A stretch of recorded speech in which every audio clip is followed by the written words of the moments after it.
Riverdale City. So you're saying you saw Tim Mayers leave with a wagon full of pickaxes? Thousands. And he gave you no reason. City Lord Shannon's voice was cold enough to bite. Why, yes, my lord, we saw him. One of the kneeling men stammered. We don't know why he needed them, another added. Shannon Lerp tapped his fingers on the table and studied their faces. It doesn't look like they're lying. The four men shook under his gaze. No one in Riverdale mistook Shannon for merciful. He killed when it suited him. Best not to test a man like that. What had they even done to earn this fury? 3 were ordinary smiths. The 4th, a minor merchant. They barely knew Tim Mayers. Had they sold something to a wanted man by mistake? You can leave, Shannon said at last. And keep this conversation to yourselves. I do not need to explain what happens if it gets out. Do I? My lord, I swear on my life, one blurted. The others echoed him in a rush. Go. They scrambled up and fled, convinced they had just walked out of hell. Each swore that if they ever saw Tim Mayers again, they would cross the street. A figure stepped from the shadowed corner and took a chair beside Shannon. He knows, the man said. Baron Rogers, once the Lord of Baymard, now exiled 4 cities away to Prisden by King Barn. Prisden looked prosperous from afar. Up close it was worse than Baymard. One city lord held the purse strings and skimmed 10% from every noble stipend. Rogers had protested. The city lord had smiled and turned away. Back in Baymard, Rogers had made more each month selling or than he received now. After his quarrel with the city lord, the other barons iced him out. Some tried to pick fights. Some tried to poach his knights with better pay. His sons were bullied in the knighthood academy. His wife was mocked for wearing last year's fashion. Pride curdled into desperation. He needed money. Fast. His thoughts kept drifting back to Baymard's mines. To Landon. If every soul in Baymard had to die for Landon to die, so be it. He wanted the veins of, or, not a moral lesson. He could not march his knights across 4 towns to attack Landon's 300. That would raise every eyebrow in the empire, including King Barnes and Prisden City Lord. So he came to Shannon quietly, with a plan. Riverdale lay close to Baymard. Shannon liked the idea. A chance to expand his reach and fill his coffers without splitting profits with the crown. Rogers left Prisden under the pretense of visiting an old friend. If anyone smelled interest in Baymard, they would start asking the right questions. If the mines were exposed, King Barn would take it all and likely take Rogers's head. Shannon had no intention of telling the king either. If the crown learned of the mines, only the crown would profit. We do not need to know what Landon knows, Shannon said. We remove him, quietly. Assassination leaves no trail. I agree, Rogers said. We should hire one of the top 5. Dumbo the Butcher is closest. Not a bad choice, Shannon said. If we send a letter now, he can be here in a month and a half. What do we do until then? Rogers asked. We wait. The capital is already in uproar. If we draw attention now, the princes will look our way. Waiting is the only smart move. Rogers nodded. The struggle for the throne was common knowledge. Nobles had to choose a side, but choose wrong, and you lived on borrowed time. Who do you think wins? Rogers asked. Shannon leaned back and stared at the ceiling, lost in thought. The royal Barn family. Whitewood City. Eli stood on the balcony of his castle and watched 2 carriages roll to a stop. His younger brothers, Connor and James, stepped out. So they finally came. Zarius, where is Princess Jeanette? In the garden, my lord. Inform her that our dear brothers have arrived. Jeanette had reached Whitewood 3 days earlier, claiming she missed her brother and wanted time together. Eli had seen the flicker of disappointment in her eyes. She had expected him to be dead. A month ago, when Connor and James arranged to assassinate Eli, Jeanette had been delighted. They hired the Golden Lotus, notorious for a success rate near 98%. Jeanette did not wait to confirm the outcome. She sent Eli a letter saying she would visit soon, then set out 2 days later, rehearsing a perfect grief scene for the funeral she assumed she would attend. Brother Eli, why did you have to go? Why not take me instead? No, I will follow you. It would take a month to reach Whitewood from the capital. By her calculation, she would arrive before Connor and James. That suited her plans. She wanted more knights and more funds, and she intended to move them quietly under the king's nose by disguising them as slaves and marching them back into her own territory. If her father noticed that the 5,000 knights he had granted her had left the capital, he would become suspicious. Better to recruit in secret where his spies already crawled. Why could a woman not rule a kingdom? Since childhood, she had dreamed of becoming the first queen of Arcadina. Her father would not yield. He was set on Eli as heir. Jeanette's plan was simple. Let her brothers kill one another, then kill whoever remained. She did not contact Connor and James on the road, afraid of leaks. They did not contact her either after the attempt failed. They meant to tell her face to face. Her surprise had been genuine when Eli greeted her alive at White Wood's gate. Days of practicing tears for nothing. She played the grieving sister anyway and asked him about the city. Someone tried to assassinate me, Eli said. I do not know who. Her eyes brightened. So he did not know. Jeanette spent the next 3 days prying for answers. The assassins had poisoned themselves in public before capture. Only one escaped. The servants and townsfolk knew no more, and neither did Eli. She let herself believe it. Now Eli went down to welcome Connor and James. At the sight of him, both brothers smiled as if they loved him. Little brothers, welcome to Whitewood. How have you been? You only write once a year. Do you not miss me? Eli pouted for effect and hugged them. Elder brother, it is not like that, Connor said, clinging to him. We have our territories to run. How can we not care about you? Running a territory is chaos, James added with a sigh, hugging Eli in turn. We miss you, but there is too much work to write. The three walked into the castle together.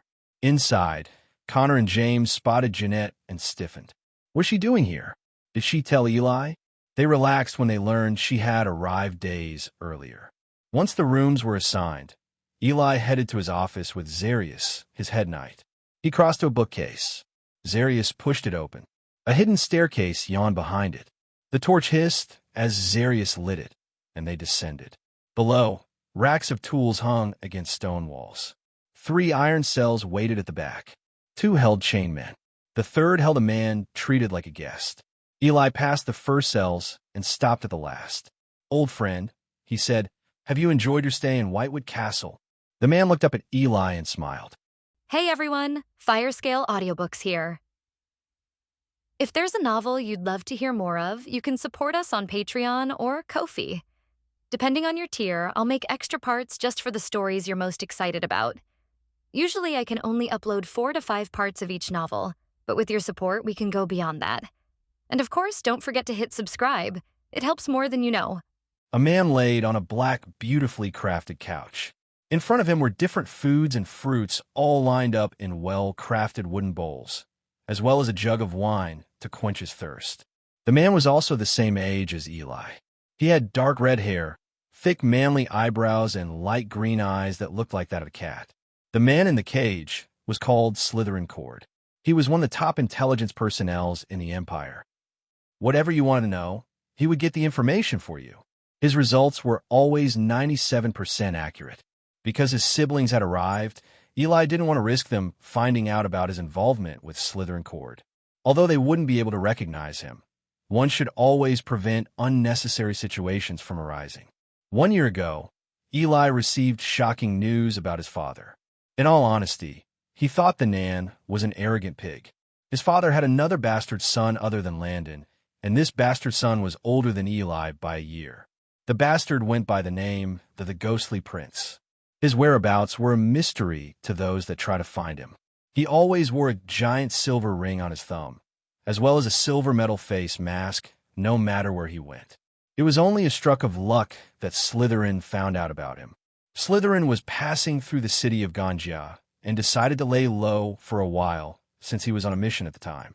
He saw the metal-faced masked man by a stroke of luck and was curious. After doing investigations for 5 months, he was disappointed. This man had a tight network around him. Slytherin then decided to kidnap one of the man's lower-ranked knights and tortured him. Although the knight didn't know much, what he did know was still astonishing. This man had been building his army for the past 4 years now. No one knows his base, not even the knights. Apparently, he keeps knights at different cities and makes them blend in, by letting them work with the city lords and barons. So basically, the knights worked as double agents. Even the king, city lords, and barons didn't know about his existence. From Slytherin's view, the ghostly king was a dangerous one. All the men Slytherin sent to locate him turned up dead. This man was a ghost, all right, thought Slytherin. Ever since Eli had received this piece of news, he had been planning on killing his father and sitting on the throne fast. Small fries like his royal siblings didn't bother him at all, but this ghostly king, this one was a hard but to crack. Eli didn't know what the ghostly king was planning, and neither did he want to find out. His father had to die fast before other bastard children pop out again to claim his throne. Did you finally locate his whereabouts? Not yet. I think he knows that someone is trying to track him down. My next operation might be a setup. It's too risky. Slytherin answered. You're right. Lay low for a while before you begin again. As you wish, Crown Prince. Oh, that reminds me. There's turmoil in the capital. The left minister has rallied up a lot of nobles to support Prince Connor as the Crown Prince. For my brother to make this move, it shows that he is confident about his strength. What about the right minister? Recently, our spies have also reported that he had successfully been bribed to side with Prince James for the position of the Crown Prince. Although you're the Crown Prince, your brothers are more popular in the capital than you are. Slytherin answered while crunching on an apple. That's a given, after all. They took advantage of my absence and worked their way up. I also heard that Prince James and Prince Connor had been giving out money to a lot to the peasants in hopes of gaining their support. What a desperate move to make. At the end of the day, the one who decides who becomes king and who doesn't is still my father. Eli responded. True. I also thought it was stupid. From what I can see, your real competition is the ghostly king. That man would be a hard wall to crack. Even your father doesn't know of his existence. I know. That's why I need to gather enough forces fast.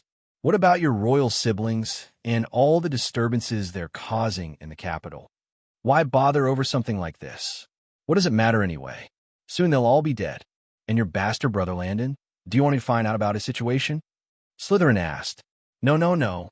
That would be a waste of your skills and time. What can a dying man do? Besides, Baymard is a 3-month journey from here. Slytherin listened and thought that what Eli said made sense. After all, Slytherin had personally witnessed Landon being poisoned at his 15th birthday feast.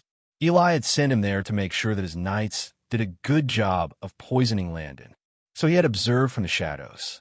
He had also continued observing Landon within the 2-day period before his departure to Baymard. Landon's complexion had changed to a pale bluish color within those 2 days. Even getting him onto the carriage required help from his knights. Anyone who saw this would know that Landon was already a dead man. There was no cure for that poison. Only death awaited him. Besides, I need you around here. I need you to keep tabs on Kana, James, and Jeanette. Find out about their every move. I want to know where they go, who they see, and what they're doing daily. Don't worry about that bastard Landon. Soon I will take his land from him. He is but the least of my worries right now. Eli continued. Not a problem. I'll send my men to secretly follow them on their way back to their territories. As for the ghostly king, make sure no one finds out anything about him. Not even my father. It would be better if his existence remained a secret, and if anyone is curious about his background, come up with any story you want, but never mention the fact that he is the king's son. As you wish, Crown Prince Slytherin replied. Good. Soon I will take care of him as well. By then, I would like to see just how powerful this brother of mine really is. Within a week and a half, Landon had successfully produced 12 cannons within the construction industry and 56 large sacks of gunpowder in the alchemy estate. To ensure that the gunpowder had a superb combustion ability, Landon had gone through several processes to ensure that the gunpowder particles were all finely crushed powders with uniform particle sizes. At the same time, Landon had also recruited 150 knights into the army within this past week and a half. Landon wasn't worried about the slow production rate of cannons and the number of knights he had, because he knew that, in another 1.5 weeks more, slaves and refugees would be arriving Baymard from Santa. Today, Landon positioned 8 of those cannons on the city walls and decided that the remaining 4 cannons should be brought to the barracks headquarters in the upper region. Behind the barracks was an empty field that led to a dense forest. From the high walls on the barracks, one could see the dense forest that went on for about 80 square miles, leading to a tall volcanic mountain. From what he had heard, the mountain has not had an eruption for at least 10,000 years and is not expected to erupt again in a comparable time scale of the future. So this was an extinct volcanic mountain. It was the perfect place for the knights to practice cannon firing in future. For today, he chose to test one of the 4 cannons from the barracks and had 2 knights drag the cannon onto the empty field. Both knights and workers wanted to see, as well as his mom, Lucy, little Momo, and Grace, so he allowed them to come. But not all the knights, of course. Who's going to guard the city walls in the central region? Many of the workers were curious as to what they had been making. They had been creating this weapon for quite some time now and didn't fully understand what it could do. But for Tim Mayers and Chief Wiggins and the various supervisors in the industries, they understand exactly what would be happening today. Based on the chemical reactions and production processes, they knew that this weapon would have a great explosive factor. Everyone's heart was pounding as they crowded on the city walls, waiting to witness history. Landon also had some workers create 7 strong, circular wooden fences with rope and wood, 3 feet away from each other. Then, he had his knights place 7 wild boars in each circular fence.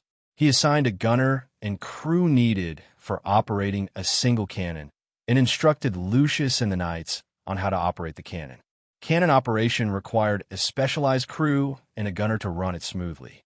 Each cannon was to be manned by 4 soldiers and a gunner. The gunner was in charge of loading the gunpowder, while 1 soldier was in charge of providing cartilage by igniting the cannon. The 3 other soldiers were in charge of ramming and sponging the cannon, as well as holding the ladle. Also, each cannon could fire about 60 to 75 shots cartilage daily. After properly explaining to his knights, they followed instructions and pointed the cannon at a projected angle towards the 4th middle animal fence. "My lord, we are prepared," Major General Gary said. "Good, now, fire." One of the soldiers ignited the cannon. Sludge and smoke fired out from the cannon, and instantly, boom! The ground shook slightly, and everyone felt sounds echoing loudly in their ears. It was truly deafening. Everyone was shocked silly. What kind of weapon was this? The results exceeded everyone's expectations. Lucius' eyeballs nearly popped out his eyes as he looked at the results. Then, he started remembering the days where he used to fight for territories along the borders. The Pino continent looked exactly like that of North America back on Earth.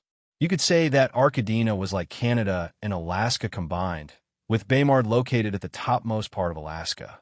The Empire of Deiferus and the Empire of Jotun both shared borders with Arcadina and could be considered as the United States and Mexico combined. From the east of Empire of Arcadina, a lot of cities trailed toward an extremely large island close to Baymard, similar to how Mexico trails into the continent of South America back on Earth. Only this happens from Alaska and Canada. This massive island is Empire of Corona. Likewise, from the west of the Empire of Arcadina, a lot of countries trail towards an even bigger island. This is the Empire of Terike. Acadina and Deiferus have always been in conflict with each other. This conflict led to a large-scale war 200 years ago. The main issue was that the Deiferus soldiers would sometimes conquer major cities along the Arcadina borders, brutally killing the people and soldiers stationed there. Once cities along the borders are conquered, the overall size of the empire would be reduced. If this continued, then sooner or later, they won't just be contented with cities at the borders. Hence in the past, Lucius had always been sent to the borders to fight and kill the Deiferus soldiers. Although all the leaders of each empire signed peace treaties with each other hundreds of years ago, humans were always greedy beings who want more than what they had. And since Arcadina was the biggest empire in Pino, they didn't mind taking some of its cities. Once new rulers ascended the throne, they always looked for more power and cities to conquer, so the treaty wasn't always applied. Even till this day, there are always wars around the borders. If Lucius had this kind of weapon, then most of his friends wouldn't have died in the battles. He had been involved in intense battles that went on for 12 days straight, with each side sending backup every single day. He had even seen his friends being cut down before his eyes. Although they had succeeded in keeping their border cities, Lucius felt that there was nothing to be happy about. As Lucius looked at the cannon, although he was happy for the creation of this weapon, he felt sad at the thought of his lost friends. Sigh. Landon walked around and checked the animals. The one that was targeted was dead, as its face was blown away into smithereens. The other 4 around it also died from a shockwave impact. The last 2 that were furthest away from the target didn't die, but had their knees split open and blood gushing out of their ears. Excellent, Landon thought. The knights had cold sweat on their backs seeing the damage it caused. If they were faces with this kind of weapon, they would have no means or chance for survival. Tim and Chief Wiggins laughed and hugged each other like a bunch of 5-year-old kids. "Ha! This is great, marvelous. Genius," Tim Mayer said excitedly. "That basic chemistry book basically changes the game for alchemy." "Ha! What is matter? This is matter. His Highness is a godly genius." "Old Tim, I'll buy you a drink today," Chief Wiggins said while patting Tim Mayer's back. No way. I have to keep reading my basic chemistry book. I want to see and create more materials. Did you know that even iron itself has different temperatures for which it can be welded by? Damn, there's even something called enthalpy and entropy. When we created glass for the first time, I almost lost it. Genius. Simply genius. Tim said, "Oh, don't forget about air, my friend. What we're breathing has different elements in it. Blah, blah, blah." As the 2 men spoke, their apprentices looked at each other and smiled. Today, they had witnessed history. Although everyone was shocked silly, deep down, they knew that with this new weapon, Baymard would have a means of protecting itself. They couldn't help but looked at His Highness with awe. Godly genius. "Aren't we done? Why aren't we going back home?" Mother Kim asked suspiciously. Lucius and Landon looked at each other for a second and quickly averted their gazes. Something was fishy to both women, but they decided to brush it off. As they continued to stroll, Landon kept looking at the blushing Lucy and smiled. Mother Kim, as if feeling the weight of being a third wheel, held onto Lucius' arms, as well as Grace's arm, and ushered them forward. Too bad she didn't see the intense blush on Lucius' cheeks. But Grace did. Grace in turn rushed up ahead, with little Momo leaving the royal couples behind. She had to get to the castle quickly. Mother Kim felt awkward and blushed deeply. She looked at the handsome Lucius from the corner of her eyes and was lost in thought for a while.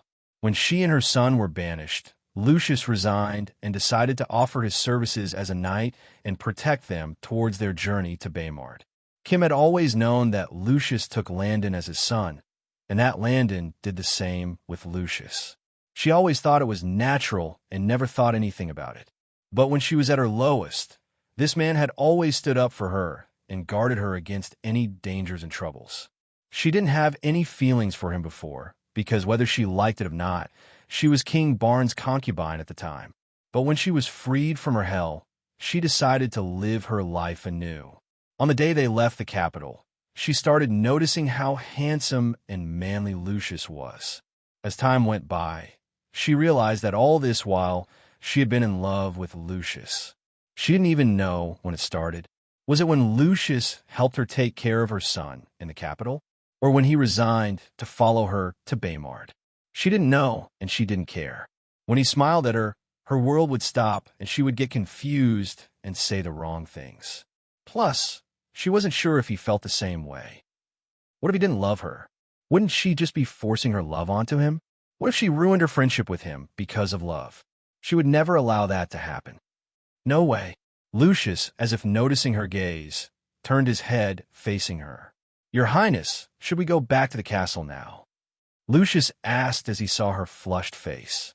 As he spoke, her face turned redder and redder. Honestly, he thought that if her face got any redder, it would pop. He chuckled inwardly and smiled. "Why, yes, let's do that. After you, she stammered.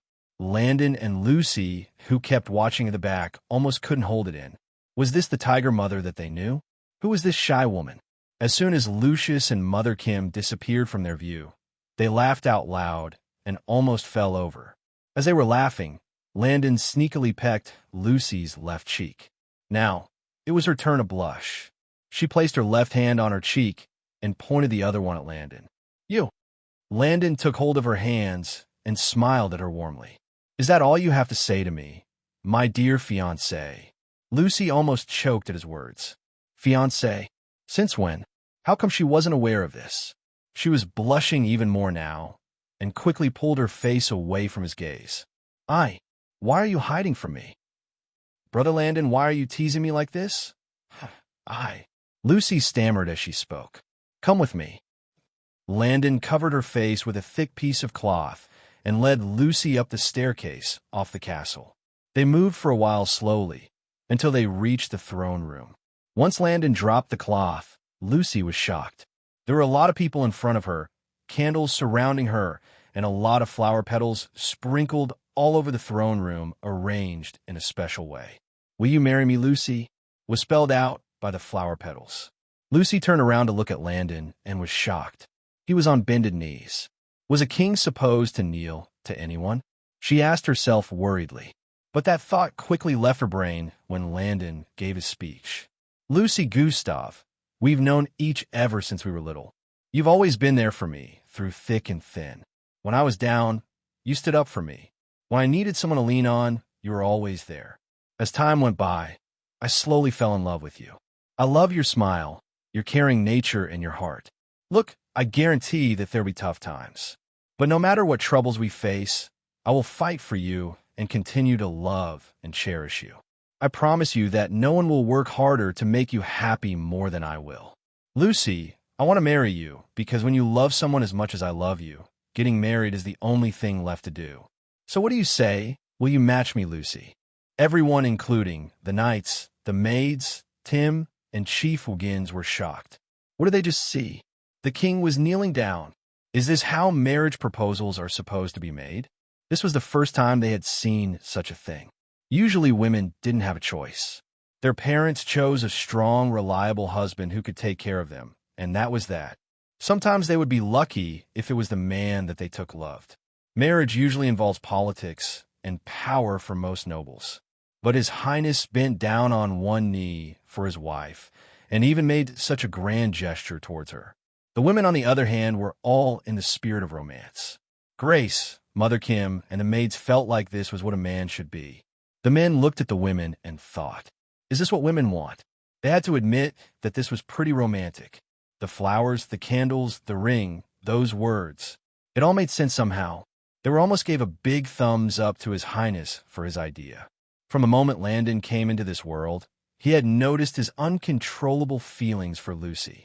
Whether it was because of the old Landon or the current him, his emotions were strong.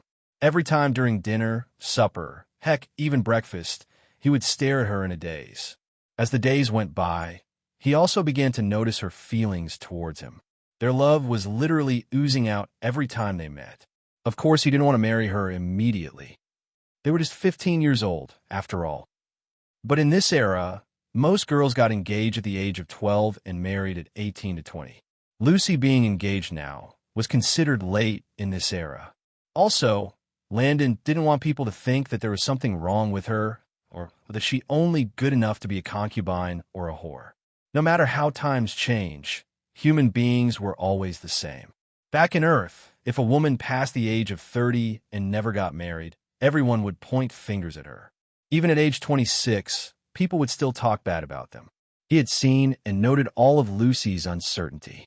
It was very clear that she had assumed that she would end up as a concubine, or worse, just a side chick. Brew. He did this to reassure her that she would always be his queen. In his mind, they would get married when they were old enough to do so. For now, he just wanted her to know that she belonged to him. So within this period, he had asked him to create a ring made out of iron with a tiny green jade stone on it. Landon brought out the beautifully crafted ring and waited for her reply, while looking deep into her eyes. Ever since he started talking, she had been crying. Of course, she loved him. It was so obvious for everyone to see. Yes, brother Landon. I'll be your wife. Sob, sob. Landon took her left hand and placed the ring on her middle finger. This ring is a symbol of my love as a man to you. It is also proof that you are my fiancée, the one I love and the one I will marry. Landon got up and held her in his embrace. If you should willingly remove or give me back this ring, it would mean that you no longer want to marry me or have me as a husband. Keep my ring safe and cherish it as well, Landon said while looking at her warmly. Everyone clapped and cheered for them. Josh looked at Grace and smiled. Grace, upon feeling someone's gaze on her, turned and locked gazes with Josh, who was standing directly behind her. She blushed and turned towards little Momo. Elder sister, are you still sick? Why is your face so red? Little Momo asked innocently upon seeing his sister's condition. Josh chuckled, and Grace truly wished that the floor could open up and swallow her whole. How embarrassing, she thought. Even Grace felt like no one would ever marry her anymore. Her friends in the village were already engaged, while others married. She didn't want to marry young or be promised to anyone, because she had to take care of little Momo. But looking at Josh now, she started having hope that he would marry her as a concubine at least. Lucius, on the other hand, was extremely happy. Landon had come to him last week and told him to man up and confess his feelings to his mother. In fact, he himself had started to see the way she would always look at him. He was sure that she cared about him. Landon was right. What was he waiting for? Was it when he turned 50 that he would confess? Hence, he and Landon had worked out this whole scenario. They need to find a moment where both Mother Kim and Lucy would not be around the castle a lot, as well as have classes. Today was that day. They had been in cohorts with Grace, the knights, the maids, and everyone else. On his way to the castle, he had brought Kim to the gardens and confessed to her. He did it the way Landon taught him, on bended knees. Heck, he even rehearsed some other lines that Landon gave him. Mother Kim was so shocked that she too burst out into tears. She accepted his love, kissed him, and ran away from him like a 5-year-old girl. He quickly chased after her and brought her here. The mighty tiger became a small kitten in his embrace. Lucius looked at Mother Kim's smiling face and whispered in her ears, "When I propose to you, I will make you happier, because I love you." As he said that, he slowly used his left hand and held her right hand tightly. She looked at him and was stunned for a moment. Then she suddenly smiled. Their hearts were finally one. Landon climbed on his bed and thought about the day. Even at dinner, Lucy would look at the ring and smile at it. Even the way she waved had changed. She started waving using the back of her hands like how Julia Roberts did in the Princess Diaries. Himself, Grace, Lucius, and the 3 major generals were trying to hold back their laughters every time she did it. Women, they were all the same, no matter the era. Sigh. Landon smiled and looked his next mission. Cement manufacturing. /system. Show me my stat and rewards /. Landon said as he lay on his bed. Host name, Landon Barn. Age, 15. Status, King of Baymard. Level, beginner, still level 1. Current Satoshon, healthy. Host also received 120 BP for the creation of glass. Originally, Host had 82 DP and 50 BP. But since Host had previously used 71 DP points for buying space-time capsules and concentration pills, your DP dropped down to 11 points. Asterisk note, DP equals development points, TP equals technology points, and BP equals bonus points. He looked at his mission status again and thought about how he should proceed in the future. Mission: build cement block houses for all permanent residents in Baymard. Submission: since Host has received 20 godly food recipes and 5 spice-making recipes, Host needs to create new palettes and spices for your people. Rewards: full knowledge on the human anatomy and beginner to intermediate knowledge in the medical field. So what if you can build a lot of warfare weapons? Host doesn't even have a single healer in your town. Shame on you. Host will also be given 5 random medical techniques for treating patients. Lastly, Host will also receive 350 development points, DP, and 2,000 technology points, TP. Deadline: no specific time required. Landon sighed as he looked at his rewards towards his next mission. Where was the outlay or mechanisms on guns? Honestly speaking, Landon majored in electrical engineering and also did a lot of hardware engineering as well. He only knew how to develop and design electrical appliances. It was unrealistic to think that just because he had come into a fantasy world, he would suddenly become a sage. Bruh. Yes, he was smart, but he only focused on electrical and hardware engineering. The rest of his time was focused on anime, manga, and light novels. Although he had done military service for his country, that didn't mean that he would know how to create guns. He could quickly assemble some of them, but that was it. Each weapon had its own mechanism and important materials that needed to be used in order to successfully create them. If it was anything involving phones, laptops, TV sets, that he could do. But to suddenly tell him to create paper? Isn't that too much? Who could honestly say that if they were put in his situation, they would know more than he did? If a person knew everything, that meant that she would have had to study all engineering types, gone to law school, while being a doctor part-time, and maybe even ran her own company as a boss, as well as teach on the weekends. There are more than 200 industries on Earth. If someone claimed to know everything, they were simply scammers. Also, there was no electricity in this era, so even if he made a printer or photocopier, where would he plug it? And even if he needed a battery, wouldn't he need time to create it? Landon also realized another major problem that he was facing. Although the system had given him knowledge on cement making, it hadn't given him knowledge on house designing and construction. Landon wanted to build houses in a way that would take the future into account. Soon he would put water pipes throughout the city, as well as other daily commodities.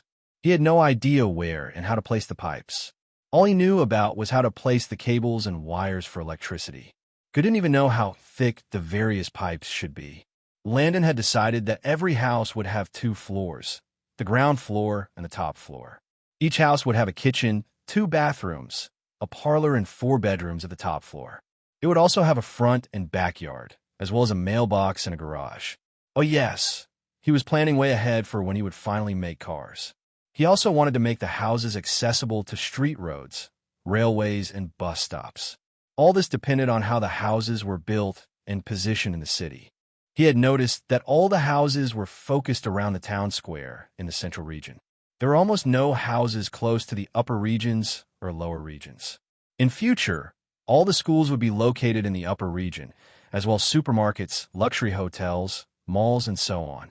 Landon knew that most people would eventually want to live close to the upper region.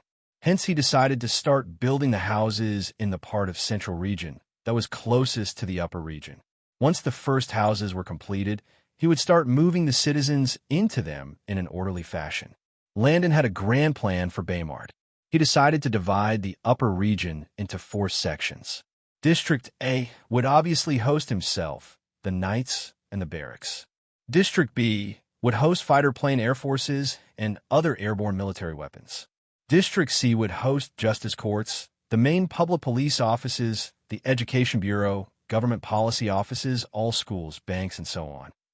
District D would have luxury hotels, amusement parks, car stores, banks, and so on, basically good entertainment. Landon also decided to break the central parts into 4 parts.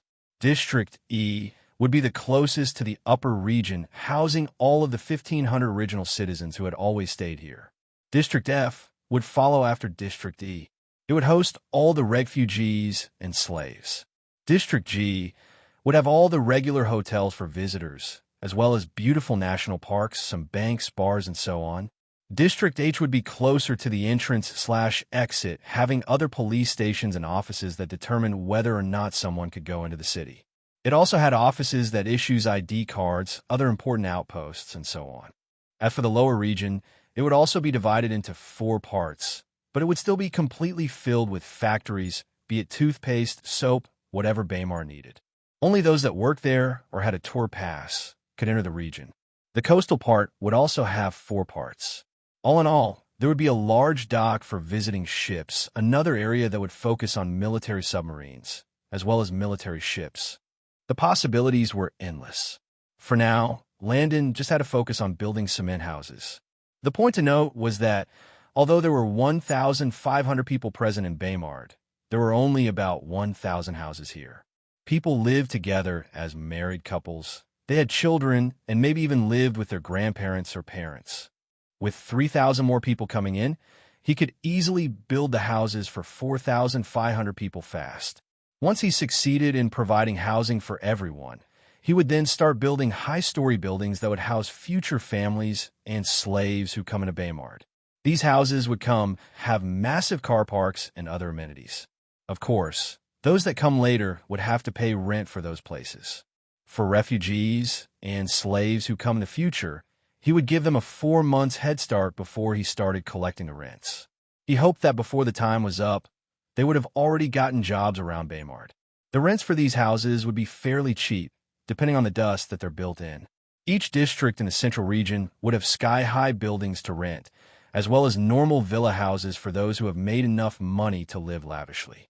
Also, all districts, be it the upper or lower regions, would have at least 1 police station and 2 gas stations. Landon thought about Baymard and sighed. The population was really too small for the landmass. Take Toronto, Canada, for example. That city alone had 95,000 privately owned housing units, over 100 hotels, several schools, about 80 malls, several airports, and other buildings. Yet Toronto was smaller in landmass compared to Baymard. Was this some type of joke? Driving from one part of Toronto to the other could take up to 10 to 30 minutes without traffic, so one could only imagine how huge Baymard really was. The more Landon thought about the future, the more Landon realized how much knowledge he lacked and how little the population of Baymard was. But he wasn't really in a rush. Building his dream world would take a lot of time and a lot of effort. For now, he could buy knowledge on whatever he needed from a system. /system, can I buy knowledge on house designing and house construction, as well as all knowledge involving handgun mechanisms, paper making and water supply for buildings /. You can host. For the guns, would you like knowledge on the single-action revolver, double-action revolver, or semi-automatic pistols? /, the system asked. /, the semi-automatic pistol would do /. Host's first request will cost you either 120 DP, 300 technology points, or 100 bonus points. The second request will cost host either 100 DP, 250 TP, or 80 BP. The third request will cost either 80 DP, 100 TP, or 20 BP. And finally, the fourth request will cost either 130 DP, 380 TP, or 110 BP / the system asked. Take out 120 BP points for the first request, 100 DP for the second request, 20 DP for the third request, and 130 DP for the final request. Also, show me my balance points again /. Hosts overall points. 11 DP, 1000 TP, and 50 BP /. Does host want to receive these information now? Yes /. As Landon laid on his bed receiving the long string of information that he had just bought, he couldn't help but feel that tomorrow would be a very hectic day. Lower region. 1.5 weeks ago, when Landon first produced the first cannon and gunpowder sample, he had already completed his mission. He needed tools that would aid in manufacturing cement, so he asked him to assign Department 4 to the task. Within the construction industry, Department 4 was in charge of building all equipments or tools needed by other departments or industries. Be it industry tanks, pumps, screwdrivers, or even hammers, they would do it all. Landon asked them to create 2 large rotary kilns, 300 shovels, 40 wheelbarrows, carriage wheels would be used instead of rubber, 30 iron buckets, since rubber wasn't invented yet, 100 hoes, and 50 manual spice grinders. But now that he had just got information on how to construct houses, he found that he was lacking a lot more tools. Tim, it has been a week and a half since I asked you to make some tools for me. How many equipments have you made so far? Landon asked curiously. Your Highness, with 50 people working on the tools, we already made all the shovels, as they were even easier to make than swords. The iron buckets, hoes, spice grinders, and the wheelbarrows were done as well. But we're only 2/3 done with the kills. Excellent. Good job, Tim. Have 5 people continue working with the kills. I just remembered that there are more tools that we would need before the end of the month. I apologize in advance about my negligence on the matter, Landon said sincerely. The things he needed were too many to be made before the end of the month. There was only 1 week and 4 days left before the slaves would arrive. This would definitely put pressure on them. Tim looked at Landon's pained expression and immediately understood what he was thinking about. It was rare for rulers to be this considerate towards their subjects. Tim smiled. Your Highness, no need to apologize. We would all be honored to do whatever job you request of us. You're only human, Your Highness. It's normal for you to forget sometimes. Tim replied, Thank you, Tim, but your words make me more guilty. Hee hee. Tim smiled and chucked as well. Don't worry, Your Highness, we won't hold it against you. All right, I'll bear that in mind. Here's what I need. Blah, blah. Landon explained and drew diagrams on parchment papers on how each equipment would look like. He needed 2 large manual cement mixing machines, 2 large manual making cement block machines, 40 wall screeds, 40 floor screeds, 40 two-man saws, 40 mini-wood scroll saws, 40 hand-rip saws hand saws, 100 thick wooden measuring rulers, and 1,000 well-cut plank boards of different sizes. 1,000 nails, 50 doorknobs with keys, 100 door hinges, 50 paint rollers, 4,000 reinforcing steel bars, rebar, and 200 long steel tying wires, rebar wires, to join the bars together. With the exception of the 5 who will work in making the kiln, there are 45 workers available for the task. The first 4 projects should indeed have 4 people working on them. But for the 5th to 8H projects, we will consider them as one giant project. Have 15 people create each saw type, and when they are done, get them to start creating the measuring rulers and the planks. The 9th project should have 7 workers on it to make nails, doorknobs, hinges, and paintbrushes, while the other 7 workers should focus on finishing the 10th project. Landon said, Your Highness, that would mean each worker would have to create 8 screeds in a week and 4 days. Isn't that too little? No offense, Your Highness, but from what you described, these saws would take less time to create than swords. A normal blacksmith would be able to make 3 to 4 swords a day, my lord. These tools should be done within the next 4 days. What happens when they finish their task early? Do you want them to create more? Tim asked seriously. No, those that finish early should help out with the other projects. What we need now is enough tools to start the job. Once the slaves arrive, we can assign more people to create more tools. Tim nodded his head while listening.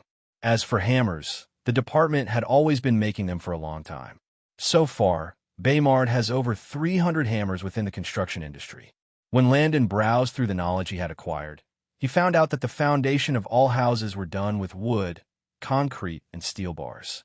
Steel was used because it could expand and contrast in heat and cold as much as concrete, which means that it won't crack the concrete that surrounds it. He also needed to cut down trees and make several planks neatly. If it wasn't done well, the foundation would not be sturdy. That's why he needed them to make saws.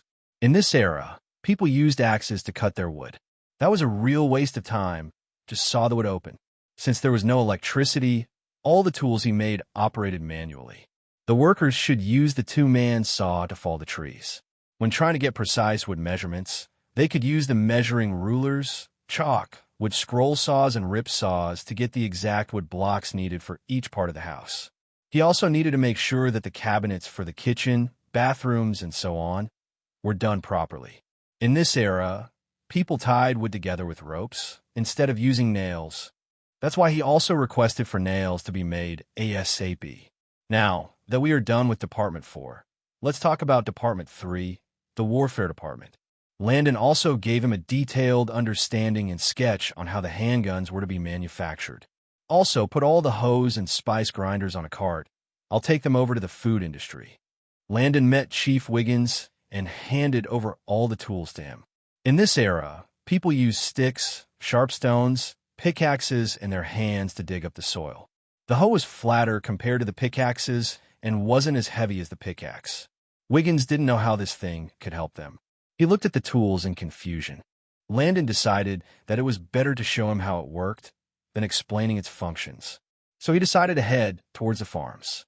Once they arrived, Landon gave 10 hoes to random workers and one hoe to Chief Wiggins, while holding another hoe in his hand. He rolled up his sleeves and turned towards them. "Let's begin, follow my lead." Landon held the hole with both hands and swung frontwards towards the ground. After softening and smoothing the soil, he then started forming beds by digging up the surrounding soil and placing it on top of the area he smoothed.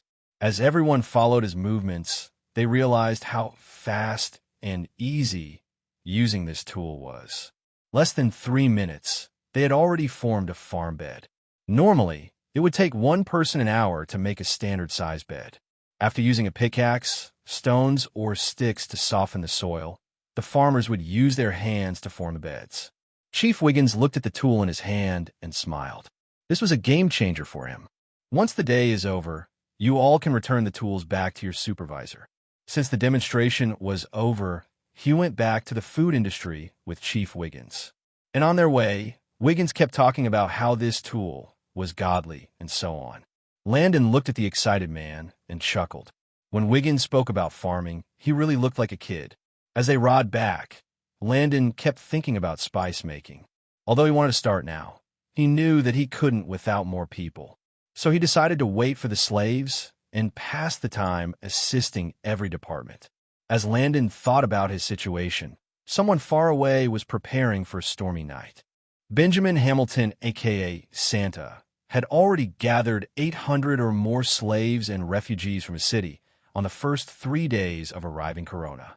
On the 4th day, he got an urgent massage from the 9th Prince of Yoden, Barry McLean. The 9th Prince was a funny one. He was kind, simple-minded, loyal, and hardworking. When his half-siblings fought over kingship, he only focused on learning how to run the 2 small cities under his control. His father, King McLean, had 6 wives and 2 concubines. With this, Barry had 23 siblings. Actually, he was born a week after the 8th prince, while the 10th and 11th princes were born 4 and 6 months after his birth. So in 1 year, King McLean had welcomed 4 princes and 1 princess into the world. The workings of the inner harem was brutal. The main official wife kept getting in her feelings and trying to control the other wives and concubines when she could. If she noticed that her husband favored anyone more than her, she would try killing them or setting them up. His mother was unfortunately one of these women. His mother had stayed in the king's chamber for an entire week, which made the first wife drown in anger. She then made up a story about infidelity and hired witnesses to testify against his mother. There were over 100 witnesses. Of course the king would believe them. And what made matters worse was that his mom never begged or belittled herself in front of him. She only said one sentence, and that was it. "I'm innocent. Do what you want to do." It would have been better if she had screamed, begged, or cried her eyes out. But the way she said it made the king afraid that he had made a mistake. But since he had become a laughingstock in the entire capital, he had to follow through with the punishment. She had no proof. It was her word against hundreds. Even as some of the other wives had testified against her. Very quickly, those emotions left the king and anger took over his mind. How dare she act proudly when she was the one who was caught cheating? Did she take him for a fool? He thought. As he looking at the proud woman who stood before him, he decided to go ahead with the punishment. She would have to do the walk of shame. Different empires had different rules. In Arcadina, cheating royals would be locked up shabby rooms for the rest of their lives, or until their husbands forgave them. In Yoden, it was vastly different. The women would walk a long distance completely nude while having food and rocks being thrown at them. After the walk, the cheating woman's marriage would be annulled. That year, the 9th prince had already turned 16 and ran his cities independently. Once he got wind of his mom's situation, he rushed back to the capital and headed straight for the palace. HD looked at his hurt but prideful mother, and anger rose within his heart. For a fact, he knew that his mother was innocent, but sometimes he wished that she would at least talk or cry like other women did. Instead, she smiled at him and bottled up everything inside. That smile instantly brought him to tears. He loved her with all his heart and thought that if he became strong, he would easily protect her. But he was wrong. He looked at his weeping little sister of 9 years old and hugged her tightly. Tomorrow was the day for the marriage annulment. Early the next morning, he held his mother's arm and led her towards the throne room. Within the continent of Pino, different empires had their own beliefs and non-beliefs. The empire of Deiferus believed in the goddess Serena. It was said that she was the one who created the stars, the moms, and the land. She blessed the land as well as cursed it. So all marriages were blessed by her ministers. Arcadina, for example, believed in the souls of their forefathers being gods. They would pray and call their ancestors gods. The empire of Terike believed in the sea god, Corona believed in the god of fertility, and in Jotun, they believed in absolutely nothing. They thought it was ridiculous. If gods existed, where were they? Once they got to the throne room, the king said some rubbish mumbo-jumbo, and long story short, he annulled the marriage, sent her packing. The king didn't even know his 9th son's name. He was only concerned with the first 5. One of them would likely be the next ruler of the empire. He didn't choose a crown prince yet, because he wanted his sons to prove themselves of being worthy to rule the empire. But this decision only made his harem more deadly, and made his sons and wives plot to kill or assassinate each other. Even the princesses fought amongst themselves. His father looked at him coldly as he supported his mother's shoulders. He, in turn, returned the gaze. As they locked eyes, the first wife whispered into the king's ears and sneered at him. "You are to return all the knights under your care and work as an ordinary knight. I will give you 50 gold coins as your inheritance. Be lucky that I even had the heart to give you some. You can choose which town you would like to work in, and I'll have you posted there immediately." His father said. The queen didn't want to allow him to have any knights for fear of revenge towards the disgrace she gave his mother. The look in the boy's eyes were strong. He would definitely kill her if he had the chance. "I agree, but I also have one other request. I want to renounce my sister from being a royal, and I choose to be stationed within the city of Vienna." He replied. Now that his mother had been sent away, he dared not keep his younger sister in the palace. Those women would turn her into a slave, or worse, their punching bags. His father, of course, approved. The princess was his 17th child. He didn't even know her, talk less of caring about her. One less mouth to feed, he thought. Bari chose Vienna because ever since he ran the territory, everyone over there became his family and friends. He was sure that they would treat him kindly. And unlike most people within the empire, those in Vienna were very honest and somewhat pure. They had also been living far away from the capital and didn't know much about the dark side of royalty. These people were a breath of fresh air to him. It was the perfect place for the family of 3. At that time, he failed to notice the evil twinkle within the queen's eyes. Had he seen it, he wouldn't have been in this mess right now. As Santa looked at the message, he knew he had to rush over to Vienna. Sigh. "Little brother Landon, it appears that he will come, bearing too many gifts this time around." For the past 1 week, Landon had been waiting for the ship to come with the slaves. Landon had decided to use this period to create more equipment for the new industries that were about to be formed.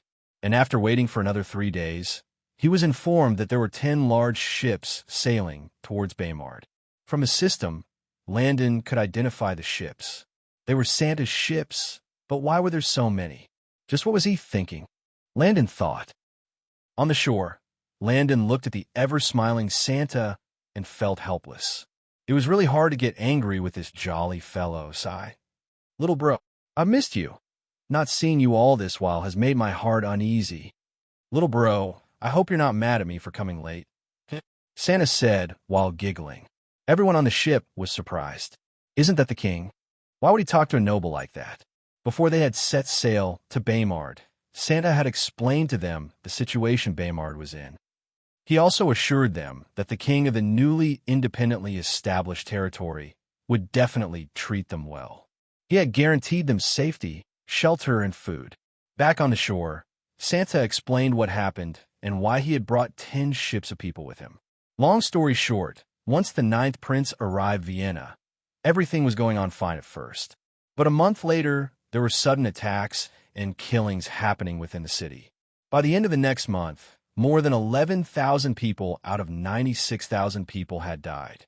When they had captured one of the attackers, it was revealed that the queen had been sending a group of bandits called the Evergreen Bandits to harass the citizens while trying to kill him.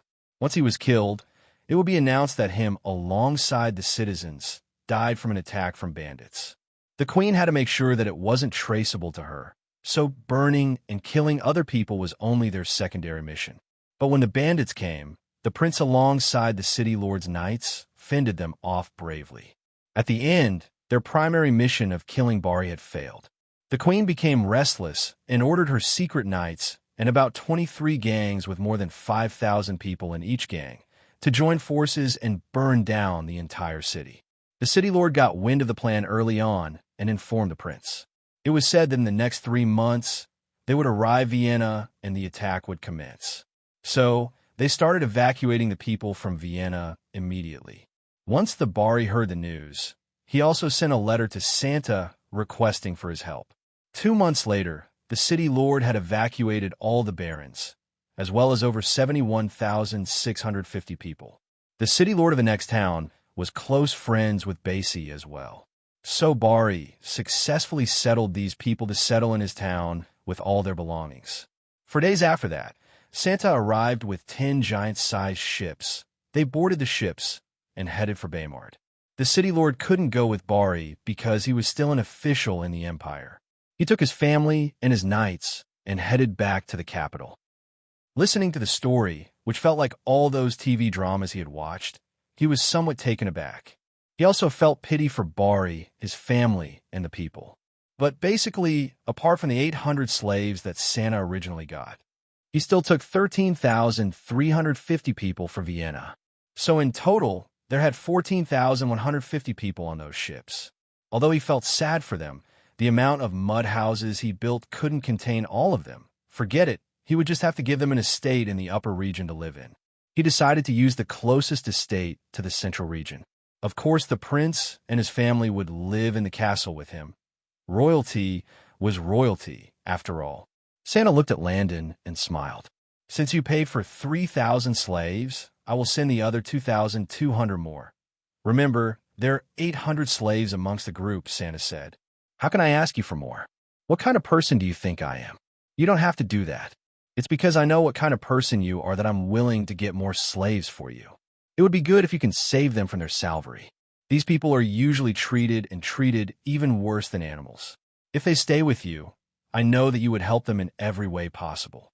You're right. I agree with you. Since that's the case, I will pay you for your trip as well. And if you ever find refugees, you are people that need help, send them over as well. Landon said. After getting the gist, Landon sent 50 knights to call over all the overseers, supervisors, major generals, captains, his mother, Lucy, Grace, little Momo, the head butler, and May to come over. He wanted to introduce them to everyone here. Once everyone arrived, Landon had them line up on the highest point of the ground. As he did that, he also had Santa gathered all the people along the sandy shores. System, can you amplify my voice? I want those at the back to hear me loud and clear. At the same time, I don't want those at the front to feel like I'm screaming. I want everyone to get the same volume or tune when I'm speaking. Host, yes I can. It will cost host 10 DP, 15 YP, or 4 BP per hour. Why so expensive? Isn't it just amplification? Aren't you cheating me? If the host thinks that it's too expensive, then that is not the system's problem. The system is an almighty system and above petty arguments with host. Is host buying or not? Landon really thought that this system was a petty black-bellied system. Above arguments? Please. Fine, I'll buy it then. Use my BP for 1 hour. My friends, I know that some of you feel helpless, scared, and afraid. I assure you that Baymard will be a safe haven for you. You all had labored and toiled within Vienna, and had to face and witness death of your own friends and families. Yes, I'm talking about the 5,000 poor innocent souls that died from the first attack on your city. You all have been put through hell by those treacherous gangs who only feel pleasure from bloodshed. I promise you that within my territory, I will give you a new life and a new path in which you all can proudly walk on.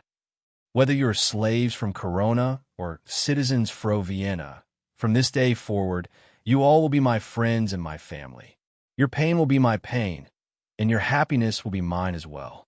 I hate that word slavery. It is vulgar and goes against my beliefs.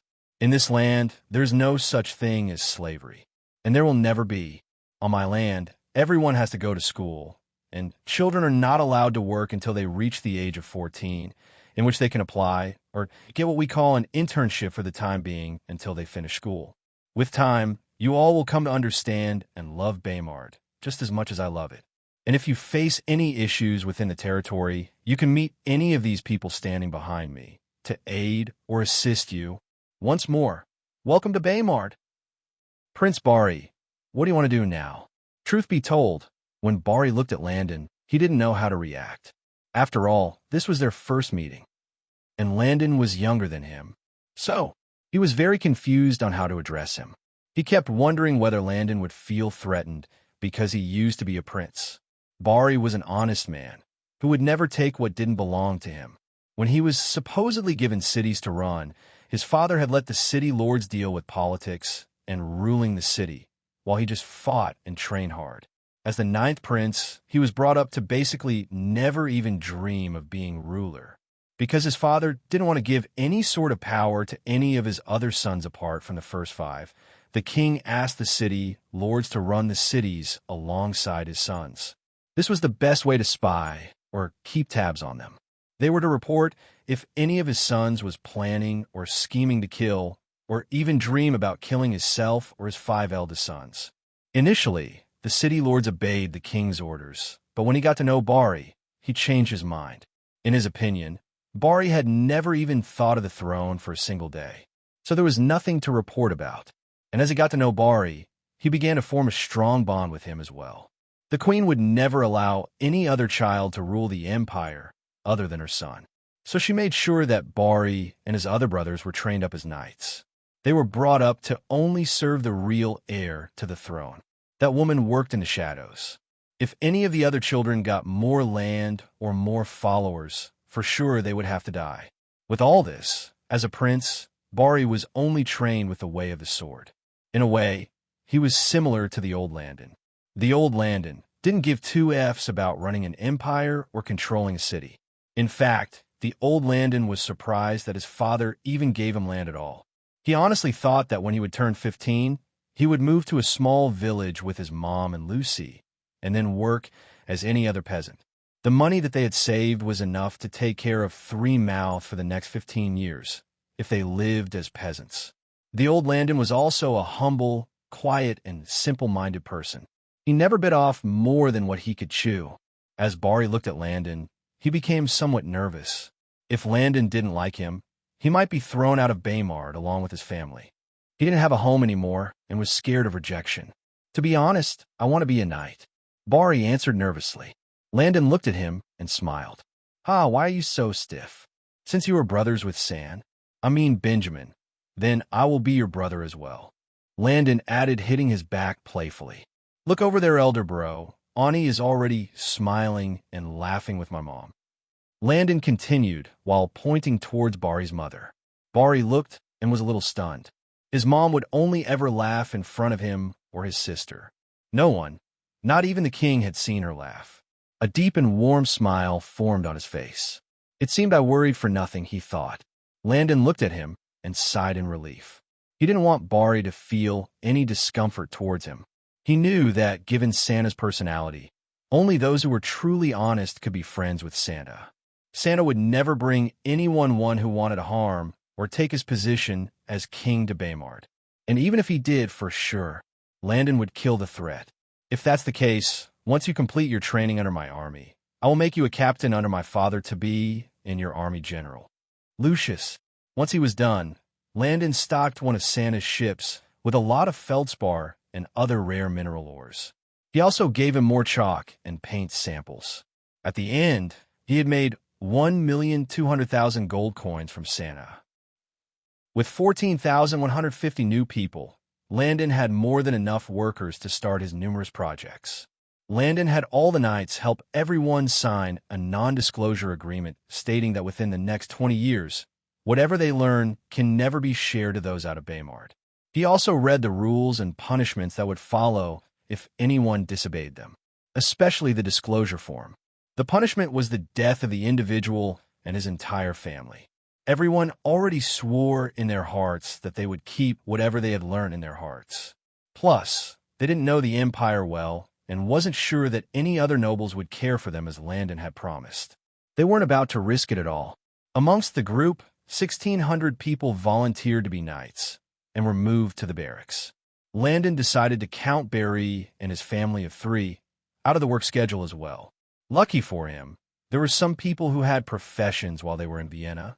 There were 7 doctors, 14 nurses, 6 teachers, 20 blacksmiths and carpenters, 9 alchemists, and 3 people who used to work as government officials for the city lord of Vienna, making a total of 59 people. He also realized that there were 2,127 children from ages 0 to 14 within the group. Presently, while the adults worked, the children would spend the entire day in one of the buildings on the school estate. They would play, eat, and study sometimes. Landon had only assigned 28 caretakers for those children, kind of like a preschool, kindergarten vibe. They were divided according to their ages and placed in separate rooms. He had made sure that for every age, there was someone to attend to them. There were those who were very young and still learning how to walk, while there were others who were 14 and liked running around and playing energetically in their classrooms. Little Momo was also very lively in his classroom as well. Landon had made schedules that gave the children nap times, breaks, class time, playtime, lunch, dinner, and breakfast as well. And when the parents finished work, they would come over and take their children away. Many parents appreciated this system, as it gave them time to do their own things without worrying about their kids. With this service, the adults who were at work, especially the women, felt very free and happy. These women felt liberated. They had always stayed at home, cooked, took care of the kids all day, while their husbands go out and come back whenever. They had always dreamt of trying out their husbands' jobs or even doing something more with their lives. Some of them even work alongside their husbands presently. How exciting! Generally, the daycare opens from 8 a.m. to 10 p.m. So for those with night shifts, when they finished their jobs at 9 p.m., they would still have time to pick up their kids. Landon was sure that if he ever stoked this daycare service, there would be riots and fights within the city. He had also built 10 iron swings in the playground and cleared the field for them to play in. In future, he would provide coloring books and toys for sure. Now that 2,127 more children were added to this number, Landon decided to add one more building towards daycare and also add 292 more caretakers, making a total of 2,428 children in Baymard. So each caretaker would be in charge of about 20 kids at once, while doing rotational shifts. Also, there were 369 elderly people who were between the age of 60 and above who had arrived Baymard as well. When Landon asked them what they wanted to do, all of them said that they wanted to stay at home with either their sons or daughters and look after the house while they were away. Landon agreed to their request and told them that if they needed anything, they should just tell any of the guards that they see. But there were also some people who seriously surprised Landon as well. There were 3 old men, about the ages of 76 to 80, who said that they wanted to work in the mines, as fishermen or as hunters. Their families stood at their backs and surprisingly looked at Landon with an apologetic gaze. He didn't understand why they were looking at him in that manner. But after talking with these men for a while, he would fully understood the meaning behind those looks. All 3 claimed to be as strong as an ox. One's name was Willow, while the other 2 were Herman and Pitus. Of course, Landon would never allow these men to work in the mines, unless he was 99% sure that working there wouldn't affect their health in any way. As he looked at the 3 men, he was even more convinced of his decision to say no. Landon literally thought that if they stood outside on a windy day, the wind would for sure blow them away. "Kid, do you think that we are weaklings?" Old man Herman asked. "What?" Pitus asked Herman, as he didn't fully hear what Herman said. Pitus had hearing problems due to old age. "He said that we are weaklings," Old Man Willow repeated while shouting in Pitus' ear. Now Pitus got the gist. "What? You dare say that we are weaklings?" Landon didn't know whether to laugh or to cry. When did he say that they were weaklings? Aren't they just twisting his words? Do you know who he is? Old Man Pitus asked as he pointed at Old Man Willow. How the heck should I know? Landon thought. As Pitus spoke, Old Man Willow turned from side to side, as if posing in a male photo shoot. He started showing off his non-existent muscles as he flexed. Do you know who he is? Old Man Herman exclaimed as well. This man here is the strongest man in the world. I beg to differ, Landon thought as he looked at the flexing Old Man Willow. This guy here had once fought an assassin with a single finger. A real assassin, the most deadliest of them. Old Man Herman exclaimed while frantically waving his hands about. The fight was brutal, I tell ya. He blocked a sword strike with his finger and used that same finger to slice off the man's ear. You think we are in a wuxia world? It's true. He cut the man's ear off with one finger and reattached it back with another, while using his right leg to fend off the man's attacks. Old Man Pitus said, that's biologically impossible. He was also the only man to ever swim from Vienna to the continent of Corona without any boat. His limbs would have fallen out by now if it were true. He also caught a sea fish the size of an entire estate and beat it to a pulp. Old Man Herman said, that would be a whale, and there's no way you could ever injure one. He once juggled 5 gigantic rocks using his right hand, while drinking wine with his left. What are you? Superman? Landon thought. Old Man Willow looked at the unconvinced Landon and humped. Fine. If you don't believe it, then I'll prove it. Before Landon or any of the knights could stop him, Old Man Willow had already tried to lift up a large rock by his side. Crack! It's safe to say that he had failed woefully. My back. You tricked me. Why didn't you tell me that the rock was heavy? You damn cheat. Old Man Willow said while wailing in agony. Landon hurriedly supported the man. So he cheated, aye? How can you openly cheat like that? Old Man Herman exclaimed. What? He cheated? It all makes sense. How could the strongest man lose to a tiny stone like this? Old Man Pitus said as he nodded vigorously. How did it come to him cheating? And what did he mean by tiny? That stone is at least 200 kilograms, all right. Landon turned around and saw Lucius and the knights trying to hold in their laughters. I request for a rematch. I'm not weak, I tell ya. You probably bolted down the rock and cheated. Old Man Willow said. Old man, although I have the system, I would never use it in a fair competition, all right? Wait. What am I even saying? Since when was this a competition? You clearly sprung this on me, and now you're claiming that I cheated. Look, no one is saying that any of you are weak. In fact, I think that you all are very strong. Landon said. So you think I'm stronger than you? Old Man Willow asked. Absolutely, Landon replied. Landon felt truly helpless. How else was he supposed to answer him? Good. Just so long as you know that I'm the strongest man in the world, Old Man Willow said while nodding his head. At the end, Landon talked the men into accepting jobs like gardening. Landon only wanted them to snip bushes or twigs within the royal garden. At first they denied because they thought it was a job for sissies. He had spent the last 25 minutes trying to stroke their egos. These old men really made him feel like he was raising a child. They wanted to be coaxed and pampered. Everyone else called him Your Highness, but these men called him kid or brat. One can tell that they had always acted like this wherever they went. Landon looked at the large rock and decided to move it away from there. Who knew how many senior citizens would try to prove their strengths to him?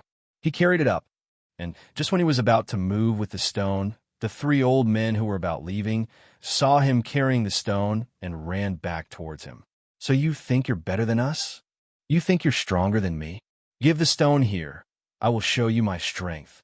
Looking at the old men running towards him, Landon finally understood why their families kept looking at him like that.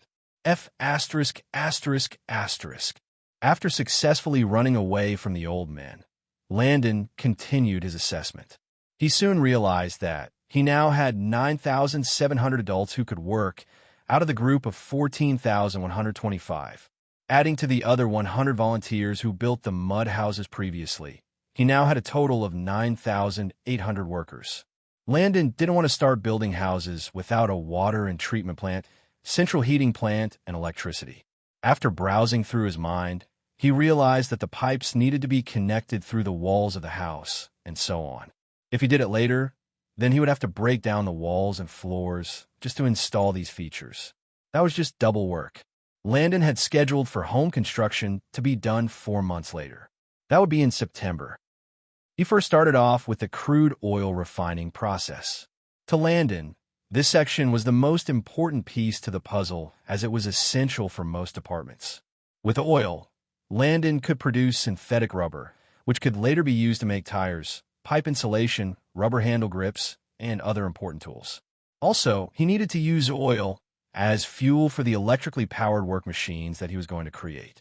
There was no way that the men could lift those gigantic heavy pipes that existed back on Earth.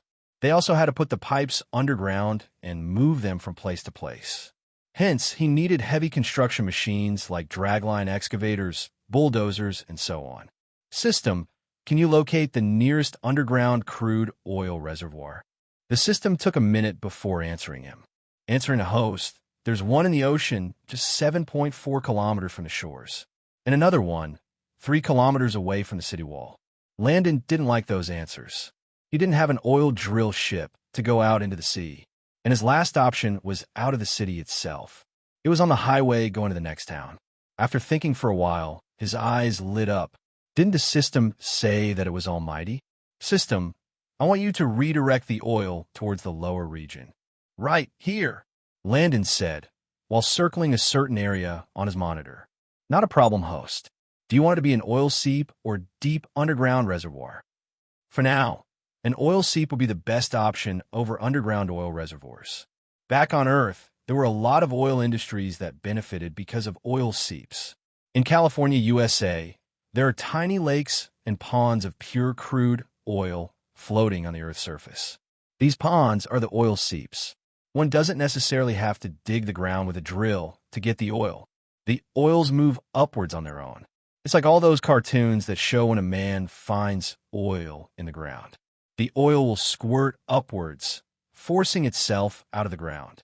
Of course, when Landon finally made his own drill, he would for sure dig up the ground and see oil. For now, the workers would have to use iron buckets and drums, go scoop out the oil from the pond. It's safe to say that the system charged him for his request. At the end, he had used 280 technology points. Since the other departments couldn't started without oil, Landon had all 9,800 workers help build a manually operated processing unit within the alchemy industry. He allocated one building for this process, and within 3 days, everything was built. They built 3 gravity tanks, 5 fractional distillation vessels that had an oven-like bottom, several storage tanks, and a few mini heating systems. Landon wanted to use gravity to his advantage here, so he built the gravity tanks at a higher elevation level than that of the fractional distillation columns. Landon knew that when making oil products, it was necessary to drain the water in the oil first. He had requested for 3 tanks to be made, so that when one is full and experiencing its wait time, the workers could fill the other 2 as much as they liked. After 2 days, gravity had separated the water from the oil. The water was drained at the bottom, and the oil was sent to the distillation column. Landon and Chief Wiggins watched as the oil flowed downwards towards the inlet of the distillation column. "Your Highness, are we in the distillation stage yet?" Chief Wiggins asked as he looked at Landon, all blue-eyed and bushy-tailed. Ever since Landon showed him the way, asterisk as he claims, Wiggins had become a 5-year-old kid whenever he saw Landon. They would talk about math and chemistry, and Landon would solve any bumps or issues that he had along the way. Landon was sure that, even on his wedding day, Chief Wiggins would still ask him a ton of questions. He was also sure that if he ever died, Chief Wiggins would probably slap his corpse wide awake. The man was obsessed with chemistry. The distillation process has just began. I'll explain it to you as the process continues. Wiggins nodded as he carefully followed Landon's explanation. There were 5 fractional distillation columns, but the process only needed 3. The other 2 were backup, just in case any of the working columns need to undergo a routine maintenance check or gets damaged. A single column had 6 outlets and 1 inlet. These outlets were for the products: petroleum gas, gasoline, kerosene, diesel, lubricating oil, fuel oil, and residue, tar. Of course, the crude oil was passed in through the inlet. The fire heated the oil, and the various products were formed due to vapor rise at different temperatures. At this point, Chief Wiggins was subconsciously holding Landon's wrist without him even knowing. Dude, it's just oil separation, all right? Why the heck are you getting so excited? When I show you water purification in future, what are you going to do? Get a heart attack? Landon thought as he shook his head helplessly and continued to observe the process. Some of the products were passed through mini heating systems, so as to remove any water, gases, and unwanted carbons from them. From there, these oil products were sent on their way to their storage tanks. Since Landon didn't have a cooling system yet, he made the pipes connecting the products to the storage units extremely long. The pipes spiraled through what resembled a long aquarium filled with cold seawater. He then added mercury to the seawater, ensuring that the hot vapor in the pipes would be cooled down and turned into liquids before reaching their storage tanks. Mercury was one of the coldest liquids in the world. At normal atmosphere pressure, mercury's state is that of an ice block. Chief Wiggins jumped around happily as he observed the final stages of the process. He had read of tar, diesel, and the entire processing process from the book, but actually seeing the process made him a firm believer. Screw the ancestor gods that they had worshipped. Could they make this happen? Could they make oil? For him, Landon was God's sacred messenger, who was sent here to make them believe in the God of knowledge. If Landon knew what Chief Wiggins was thinking, he would definitely forbid him from spreading such beliefs. He didn't want to be worshipped at all. Although he had the system, which was godly, Landon didn't truly believe that he was a messenger. For sure, he believed that some powerful being, maybe God, even created the system to move around developing countless worlds. It was just a job, nothing more. Plus, how could he be a messenger if he had never seen the person sending the message? Impossible. Just like that, the week had finally come to an end. Landon had successfully created the first batch of petroleum oil, as well as other oil-based products like fuel and tar. Riverdale City, the wind howled against the trees, and the sounds of crickets could be heard from afar. He accepted the job. Within 2 weeks, he should arrive, said a man with a cold tone. Excellent. The next day, today was the scheduled day for straightening and creating the rules and regulations for the Army, as well as changing the various job descriptions. A while ago, he had 20 of the women who took care of the children assist him in sewing material badges when the children had nap time or classes. He had also asked Department 4 to make a lot of safety pins for the badges. Those men who came a week ago had to properly follow a rank system. Landon decided to follow the same military rank system that existed back on Earth, the lowest rank being Private E1. For the enlisted soldiers to advance to the next grade, they needed to spend at least 6 months in each grade. Within the 6 months spent, they would have 3 physical and written exams. Those that pass will move to the next grade after 6 months. For higher personal's ranks, it was usually years. The ranks increase as so. Enlisted, 6 months in a rank to advance. Black small square private E1, PV1 or recruits. Black small square private E2, PV2. Black small square private first class, E3 or PFC. Black small square Army specialist, E4. Black small square corporal, CPL. Black small square sergeant, SGT. Black small square staff sergeant, SSG. Black small square sergeant first class, SFC. Black small square master sergeant, MSG. Black small square first sergeant, 1SG. Black small square sergeant major, SGM. Black small square command sergeant major, CSM. Black small square sergeant major of the Army, SMA. Warrant officers, 1 year rank advancement. Black small square warrant officer 1. Black small square chief warrant officer 2. Black small square chief warrant officer 3. Black small square chief warrant officer 4. Black small square chief warrant officer 5. Officer ranks, 2.5 year rank advancement. Black small square first lieutenant. Black small square second lieutenant. Black small square caption. Black small square major. Black small square lieutenant colonel. Black small square colonel. Black small square brigadier general. Black small square major general. Black small square lieutenant general. Black small square general. General of the army, Lucius. Of course, Lucius was presently in the position of general of the army. He also adjusted the time spent in each grade to fit this era. Most knights who had originally come to Baymard with him would be from warrant officers. They had been training since they were 7, so they have at least 10 years of experience under their belts. Within the new recruits, out of 1,200, only about 300 were previously knights. The rest were just ordinary people who volunteered to be in the army. Within this 1 week, the new recruits, both men and some women, were very happy with their choice. They studied, trained, and formed strong bonds with one another. Those that were slaves within the group started opening up more and even joking around here and there. The military atmosphere was truly beautiful to them. Some were already orphans as it was. But now, they shared clean and spacious rooms with other roommates, had fun, and during their breaks, they would run around Baymard happily. Those who were already knights were also grouped with Landon's original knights and trained. He wanted the men to change the way they called themselves. They were soldiers in the army, not knights in the barracks. Everywhere in the army estate, he had put wooden signboards and written different words using paint. These signs showed different directions and the names of buildings so that nobody would get lost. These signs would generally say, Baymard Army, Hospital or Baymard Army, Training Facilities, something like that. Landon's main point was that once they saw this daily, eventually it would stick to their minds like glue. And soon, they would see themselves like soldiers in the army and not knights. He also decided that he would make the military fort like a school. They would go to class, study war tactics, study their weapons, do physical training, shooting practices, first aid studies, and so on. He also provided enough holiday time and pay for each individual, so that those who got married could leave and spend time with their wife and children, or husbands.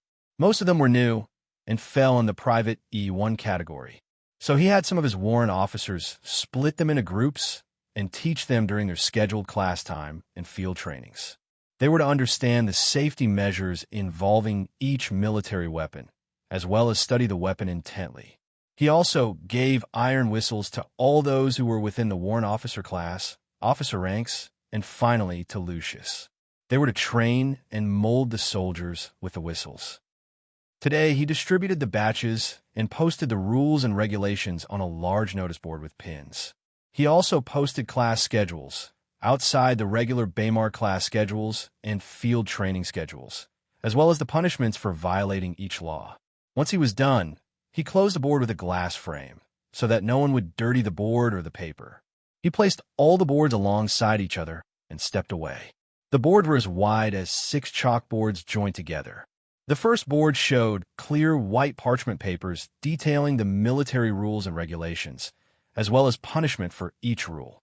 The second, third, and fourth showed everyone's name and rank arranged alphabetically, depending on their ranks. The second showed those within the enlisted ranks. The third showed those who were warrant officers, and the fourth showed those who had officer ranks. The fifth board showed the latest military news and exam schedules for each rank. And finally, the sixth board showed a gigantic map of the intermilitary fort. Landon had paid the system to create a detailed, colorful map that even had the names of each building written down. Also, in all buildings, he had put building maps that showed where each room was and what direction they had to go to get there. Each floor was labeled Floor G, A, B, C, and so on. All the new recruits were each given their schedules and a mini-map of the extremely large military fort by their major generals and captains. There were about 27 large buildings in the estate. Landon wanted to make sure that they didn't get lost easily while staying and studying here. The recruits also received badges and safety pins each. Landon had informed them that when they were on duty or within the fort or in training, they had to wear their badges. The badges had different colors and strips. All enlisted soldiers had green badges, but their stripes were different colors depending on your rank. The warrant officers wore blue badges and again had different strip colors as their ranks increased. The officer ranks wore red badges, while Lucius, as the highest authority within the fort, wore a silver badge. They only had to pin one a day. They were given a total of 6 badges, should in case they lose them. Landon had also requested for Department 4 of the construction industry to weld lockers, locks, and keys for each soldier, as well as create proper obstacle courses for the soldiers. As the day came to an end, some people were excited over their ranks and badges within the army, while others were pumped up about exploring the fort. Some of them didn't even know that there were so many buildings within the fort. It was all new and exciting to them. A 29-year-old lady was being led by a soldier on duty to where Landon was standing. "Is it time?" "Yes, my king." Ever since he created the daycare system, Landon had been visiting the children once a week. He would tell them stories that engulfed morality, compassion, loyalty, hope, and all over basic qualities that made humans who they were. Landon thought that this era was completely bullshit. There were hardly any morals being taught here. To them, strength was everything. Fighting, killing, and so on. Landon wanted people to only do so if they were left with no choice. He didn't want the children to kill people just because they could. Death was normal to this people. If most of the people in power were somehow transported to Earth, Landon was sure that they would be institutionalized. To many of the people in this world, loyalty was only relevant when money or power was involved. But not everyone was bad. The most corrupt places were those close to the capitals of most empires. The towns or cities at the outskirts usually had far less corruption involved. Every noble liked being close to the royal capital cities. Landon could understand their plight in this case.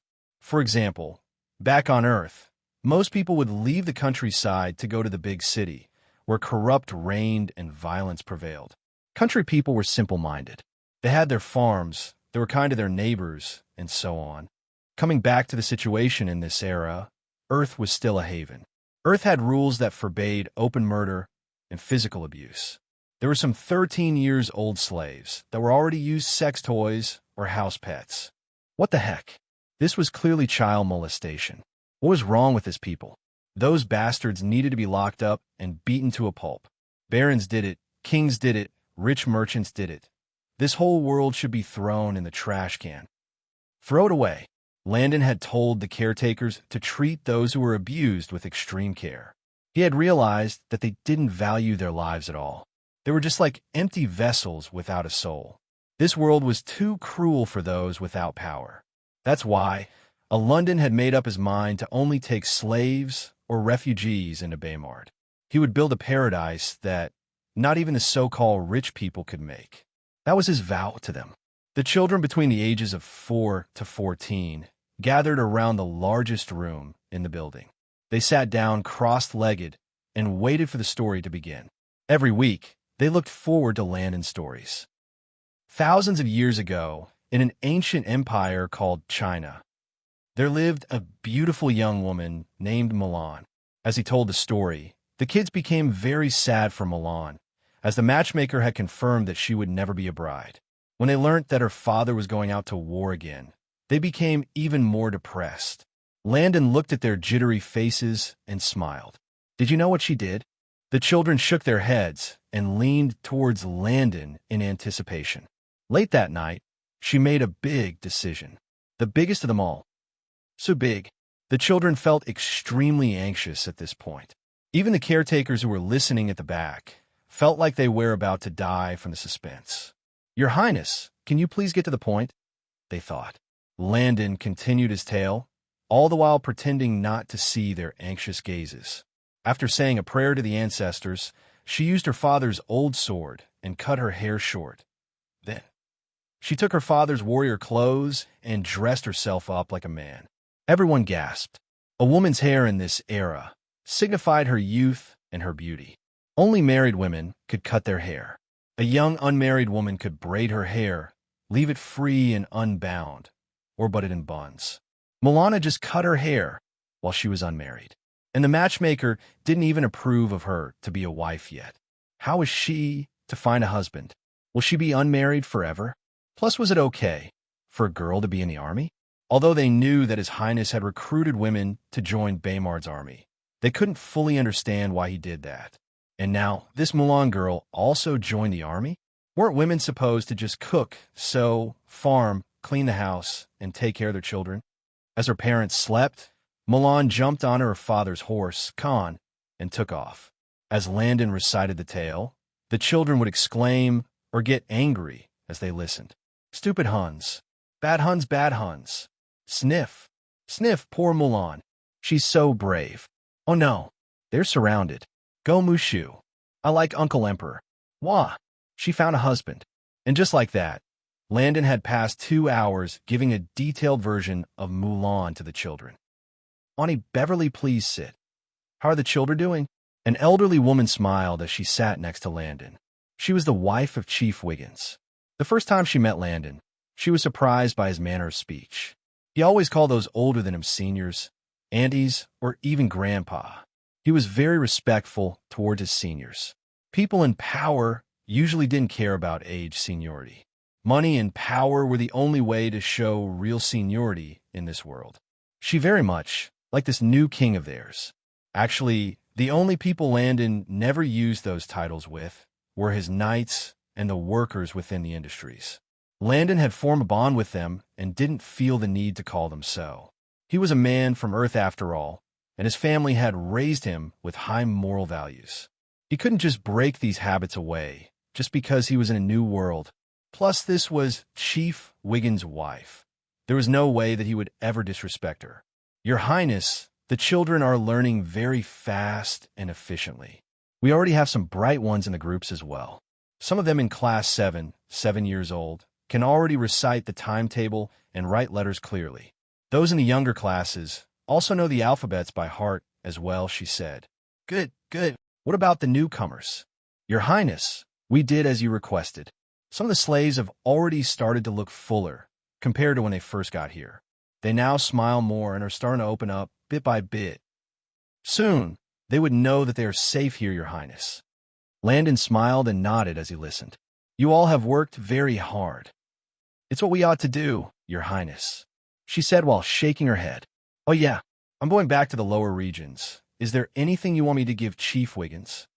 As soon as Beverly heard Landon, her eyes lit up, and she quickly rushed to the kitchen and grabbed a basket of food. Sorry to trouble you, Your Highness. This is his lunch, she said while handing over a large basket to Landon. Landon could smell the sweet aroma of baked bread. It must be nice to be married, right, Auntie? Hi. Beverly turned all red.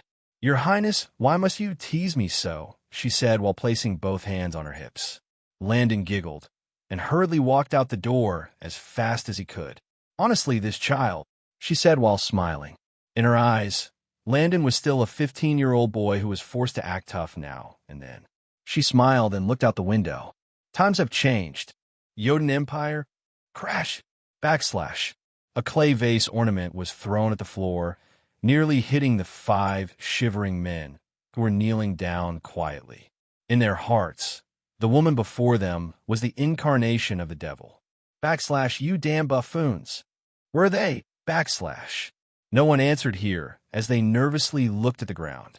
She took an apple and threw it at them. Backslash, answer me, goddammit. Backslash, she yelled. Backslash, my queen. W. We tried our best, but backslash, one of the men, Finalaya, spoke fearfully. Backslash, but what? Must I do all the work myself? Answer me. Backslash, she yelled. The men didn't know whether to speak or not. If they spoke, she would get mad. And if they didn't, she would still get mad. Backslash, my Q. Queen, we were only able to confirm that they left the Empire on a ship. Our subordinates, RTR, trying their best, backslash, another man said. Backslash, so are you saying it's my fault? How dare you? Backslash, she said angrily as she quickly grabbed a sword and sliced the man's left hand off. Slice. Backslash, good. Useless men don't need hands, backslash, she said. She had meant to cut off his head. But when the man saw the blade, he leaned back with his hands up and instead got his left one cleanly cut. Better hands on my head, he thought. The man felt a heart-wrenching pain, but he knew that if he made a sound, this maniac of a queen would kill not just him, but his entire family as well. She looked at the blood on her shands, and she became more pissed off. Just as she was about to vent her anger on another man, a maid walked in and whispered into her right ear. She dropped the sword and slowly sat down on her chair. The king was coming. Backslash, you all can go. Use the back exit backslash. The men praised whoever it was that had saved them, as they hurriedly got up from the floor.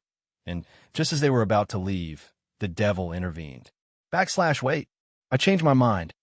Guards, take these men to the dark room and torture them to death. I believe that they are spies for my husband's enemies backslash. The queen's command was simple. Torture these men under the excuse of them being spies for the king's enemies. The men who were previously kneeling didn't even struggle. The color from their faces were completely drained. As she watched the men being dragged out, a gruesome smile was plastered on her face. It's only a matter of time. Baymard, over the past 1 week and 5 days, Landon had been shuttling between 4 different groups. Of course, out of the group of slaves and refugees that arrived, Landon allocated 1,000 wood cutting, 1,200 to rubber production, 1,200 to pipe production, 6,000 towards building construction machines like excavators and trenchers, 800 towards building fuel-based electrical systems for these heavy construction machines. Of course, previously, he had already allocated 200 workers towards crude oil, refining, and added 300 workers to Department 4. As for the woodcutting group, he basically needed them to fall down trees and make different plank sizes and shapes. Landon had noticed that when other companies needed wood, they would go and cut trees to get it. That wasted everybody's time. Plus, in the future, Landon would also need a lot of wood to make molds as a foundation foot for construction. He needed wooden plank boards ready at all times when any department wanted to build anything. The first thing he did was show the workers how to use the 2-man saw. He and Chris, the newly appointed supervisor, fell down a tree with the saw and used the other saw types to cleanly cut the wood into several shapes and sizes. From then on, he gave different sketches to Chris, showing the different measurements for different planks, as well as teach the workers how to use the measuring stick and other tools. As for the pipe-making industry, Landon needed them to start producing them ASAP. Some of the pipes he needed were huge and ridiculously large. Those pipes were typically the ones used in industries and all around the city. Those pipes would carry water and sewage all around Baymard. Of course, he also needed to start making house pipes as well. He needed industrial steel pipes, cast iron pipes, PVC pipes, and so on. During this period, Landon had also explained and aided another group of workers to create heavy construction machines. He explained to them where each part went and the importance and function of the parts. Since he was basically an electrical engineer, he also taught a group of workers how to make cables and how to create an electric system for heavy construction machines and cars. The first thing they succeeded in building was a trencher. Once it was completed, Landon called over both the electrical, heavy machine building, and rubber making teams to witness and see how they would install them. He called the rubber team over so they could see and understand why rubber was important, as well as witness their creation. Tim and a few supervisors also came as well. Everyone paid careful attention to what Landon was doing. He hooked up the tires and connected the electrical cables to the trencher. Then he explained where the fuel went, how water would be used to cool down the engine, and every other thing involving the machine. He then poured fuel into the engine, inserted the key. VRMM. Everyone was shocked. Backslash, it's alive. It's alive, backslash. Backslash, how did you see that? Backslash. Backslash, it's moving without a horse, backslash. Honestly, the workers admired Landon's creativity and vision. In their minds, not anyone could come up with such things. He was simply a genius. They were really thanking God that they chose to come to Baymard. Landon drove forward and chose an empty spot for practice. He pulled down a gear stick, and the machine instantly dug the ground as it moved. Trenchers were good for digging up the ground for installing underground pipes and electrical cables. Backslash, oh my God, did you see how it digs into the ground as it walks, backslash? Backslash, what a godly carriage, backslash. And just like that, the curtains were closed, and it was finally the end of the day. The night sky was dark and mysterious. Its black beauty and mildness crept through the world, engulfed with several fleets of stars. It was the biggest indicator for sleep, the kind of rest that puts one in a steady and peaceful state of mind. Its tenderest and warmth engrossed Landon's mind as he laid on his bed. He needed some rest. And just when Landon was about to fly into dreamland, this sweet and gentle warmth was interrupted. Intruder alert. Intruder alert, What? It was already 11:30 p.m. Who could be coming here at this time of the night? And how far away are they from the gates? Answering host, the intruder seems to be carrying a lot of weapons and is filled with killing intent. He has just left his horse 2 kilometers away from the gate and will arrive the perimeter of Baymard within 26 minutes. So, it's an assassin, huh? Dumbo had been very annoyed this past few weeks. As a top assassin, his assassination prey were always important ministers, nobles, blood gangs, knights, and other noble figures.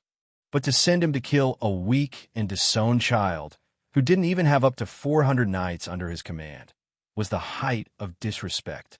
They even paid a hefty amount for the little brat's head.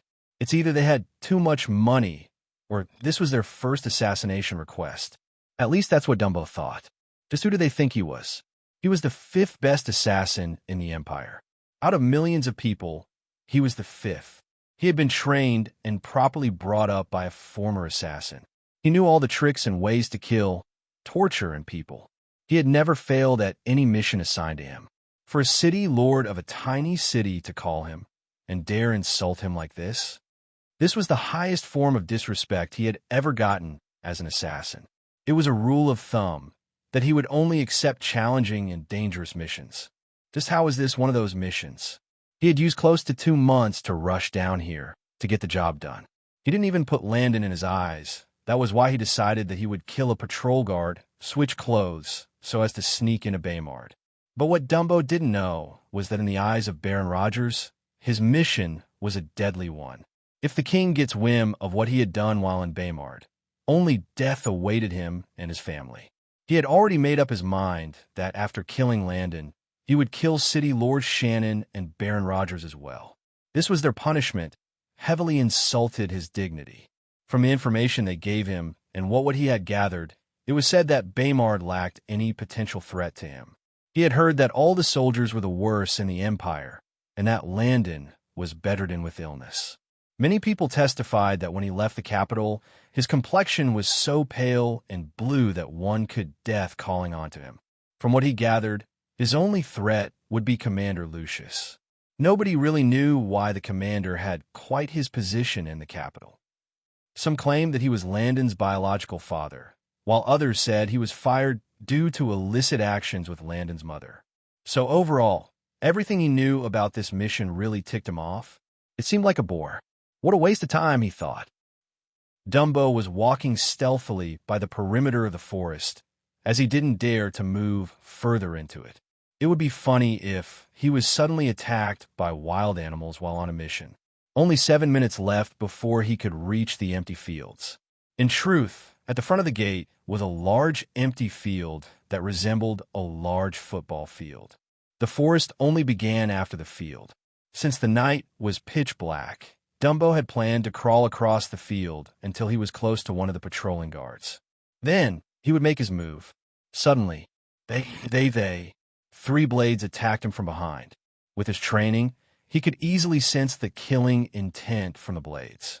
He quickly dodged the first 2, but the last one hit him on his left butt cheek. He seriously regretted dodging the way he did. How was he going to sit down now? And who the hell attacked him? Again, he heard no less than 50 weapons coming straight at him from all angles. He was shocked.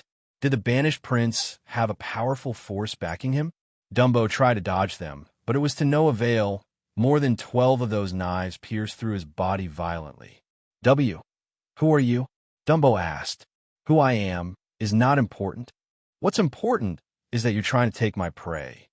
Once Dumbo heard that, he was stunned and became angry that those idiot nobles actually hired another person as well. He closed his eyes and wished that he could strangle them to death. He swore in his heart that if he finally left this place, he would kill them and dance on their graves. Landon was talking through the system as he laid down on his bed. Dumbo tried to find the location of the voice, and when he thought he had it, he threw knives towards the place, and Landon immediately pretended to be hurt. "How dare you hit my knee and waist?" Landon said to him while pretending to be wounded. "Ha ha ha, serves you right. Damn you. I will spare your life and leave this mission to you then. I hope we never cross paths again. Or I will for sure take my revenge," Landon said while pretending to be heavily injured. He almost wanted to give himself an Oscar for his performance. As Dumbo concentrated on the man in the shadows, he failed to feel the tree branches slowly moving around his boots. When he wanted to finally move, he felt something tugging on his leg. The more he pulled, the stronger the vines held onto him. And finally, his body was all covered by the vines. After 45 minutes of struggling, fear crept into his heart, and he decided to yell. The rate at which the plant was choking and binding him was too scary. It was better to die by the hands of any man, whether weak or strong, than by a plant. How could he be content with that kind of death as an assassin? At least if he got captured, there would be a chance that he might escape. 45 minutes later, Josh knocked on Landon's door. "My king, we caught an assassin." The reason Landon didn't go and fight with the assassin previously was because it would be too troublesome for him to explain how he knew of the attack beforehand. So he decided to act out in the shadows and let the guards accidentally catch the so-called assassin. And if he was to use the system to teleport out of the gates, how was he supposed to explain how he had suddenly passed the guards, who, by the way, were guarding the gates all day and night? It was just too bothersome. Landon's castle dungeon. "Aren't you going to remove these vines from my body?" Dumbo asked with an annoyed and prideful tone. Landon looked at him and whispered something in Lucius' ear. Lucius was confused, but still decided to do as he was told. Dumbo couldn't care less about what kind of torture they gave him. He wouldn't break that easy. As assassin, when while training, he had been tortured by his teacher daily just to get used to the idea of pain. What could a useless brat like Landon know? Or so he thought. Landon knew what he was thinking. Not all torture had to involve whipping, boxing, and so on. For a man like Dumbo, that kind of torture would only make him smile. Once Lucius brought the stuff, Landon cut his clothes off carefully, avoiding the all vines roped around his ankle, waist, and upper arms. He also threw oil on him and poured salt all over Dumbo's body. He then soaked Dumbo's feet in salty water. Lucius, Bari, the major generals, and even Dumbo the assassin were confused. Did he plan on cooking him? What kind of torture was this? Back on Earth, when Landon had been forced to take world history as a non-elective course in the university, he had come across an interesting fact. In the 17th century, the tickle torture was invented and used in Europe, China, Egypt, Rome, and other countries. Later on, by World War II, people said they had witnessed the Nazi prison guards using this methods to torture and kill people. Landon wanted to test out the effectiveness of this method for himself. 3 minutes later, Captain Trey brought 4 goats into the room. Once the goats came in, they immediately ran towards Dumbo and started licking him aggressively. Slurp, slurp, slurp. 12 minutes into the torture, Dumbo was laughing his lungs out while crying.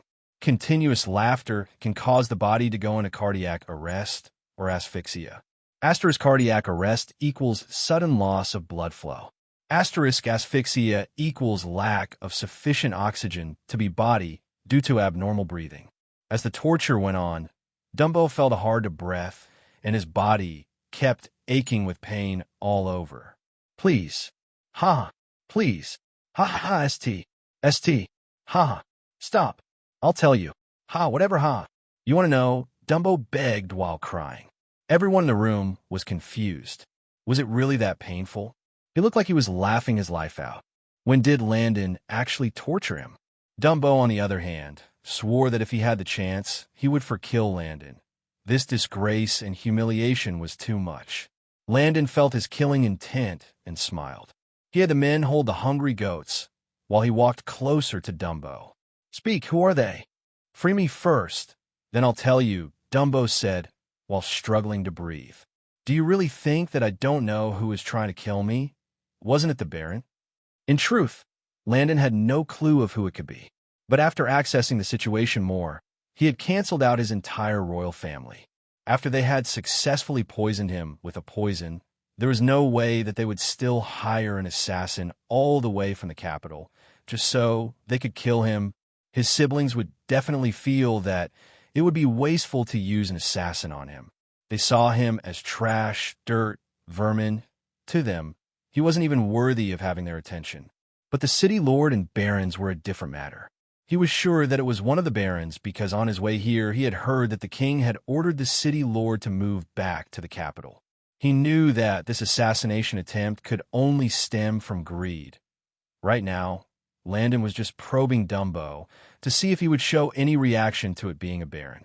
Dumbo was shocked and eyed Landon to see whether he was lying or not. After observing for a while, he realized that this little bastard actually knew his enemies. But you don't know who he is working with from behind the shadows. If you agree to untie me, I can tell you. Everyone else in the room thought it was a bad idea. Landon smiled, moved closer, and freed him. Once he was freed, he quickly tried to snap Landon's neck with his bare hands. Landon pulled out his waist knife and immediately poked his acupuncture points. Dumbo froze, and Landon made a clean cut through his throat, instantly killing him. Asterisk fatality. Landon wins. All this happened in less than a minute. Everyone started at Landon as they opened their eyes widely. "My king, did you really know who it was?" Gary asked. "No, I didn't, but I could come up with a suspect based on our time in Baymard. My family is too conceited and will never stoop so low as to use an assassin on me. At least not presently. But if they find out that I became strong, then for sure they would definitely send one. But presently they still think I'm still sick. And since the former city lord left for the capital, only the barons would do this. But why? We've never even met them, my lord," Trey asked confusedly. "Greed. My guess is they still want to make money from the mines. Maybe they were transferred to a terrible place, or many they want more money to increase their power. Who knows?" They all nodded their heads as they listened to what Landon said. "But the question is, which baron?" Trey asked. "I think we should send some men to scout and find his horse and his belongings." It was unlikely that he walked all the way from wherever he came from. Lucius replied, "Excellent. I couldn't have said it better myself. Tonight you all did great now. Free the goats so they can keep feasting on their food. And when they are done, dispose of the body." Everyone was stunned by what Landon said. He's already dead. Why let his corpse suffer this sort of humiliation? "Those that come after my life, family, friends, and my people, shall never be forgiven. I will never let my enemies off, even after death," Landon said with an intimidating aura. The men couldn't help but felt sorry for the people who tried to provoke His Highness Landon. They almost wanted to make a short prayer to their ancestors for them. Their king was too scary towards people who attacked him and those that he loved. But it was this method of taking action that made them stand firm behind him. They looked at him proudly. His aura was that of a man who ruled several nations. This was their ruler. This was their king. Previously, Landon had allocated all the new workers towards the construction industry. He had made up his mind that the next batch of slaves that Santa brought would be sent over to the other two industries. But right now, he needed people who could build. Today, he wanted to make synthetic rubber. Every week, Landon had to give first aid to treat the workers in the mines. Although he had made the mine carts that were on rails, they still injured themselves. When they had to carry the stones and load the cart, some of them would accidentally drop them on their feet. This had been happening for a while now. Even the working gloves in this era was trash. It could only block 60% of the injuries they were getting on their palms. The gloves were not effective. They would wrap a lot of clothes around their palms, and then wear normal thin material gloves over them. What could that do? That's why the first thing Landon had thought about was safety, hence the manufacturing of rubber.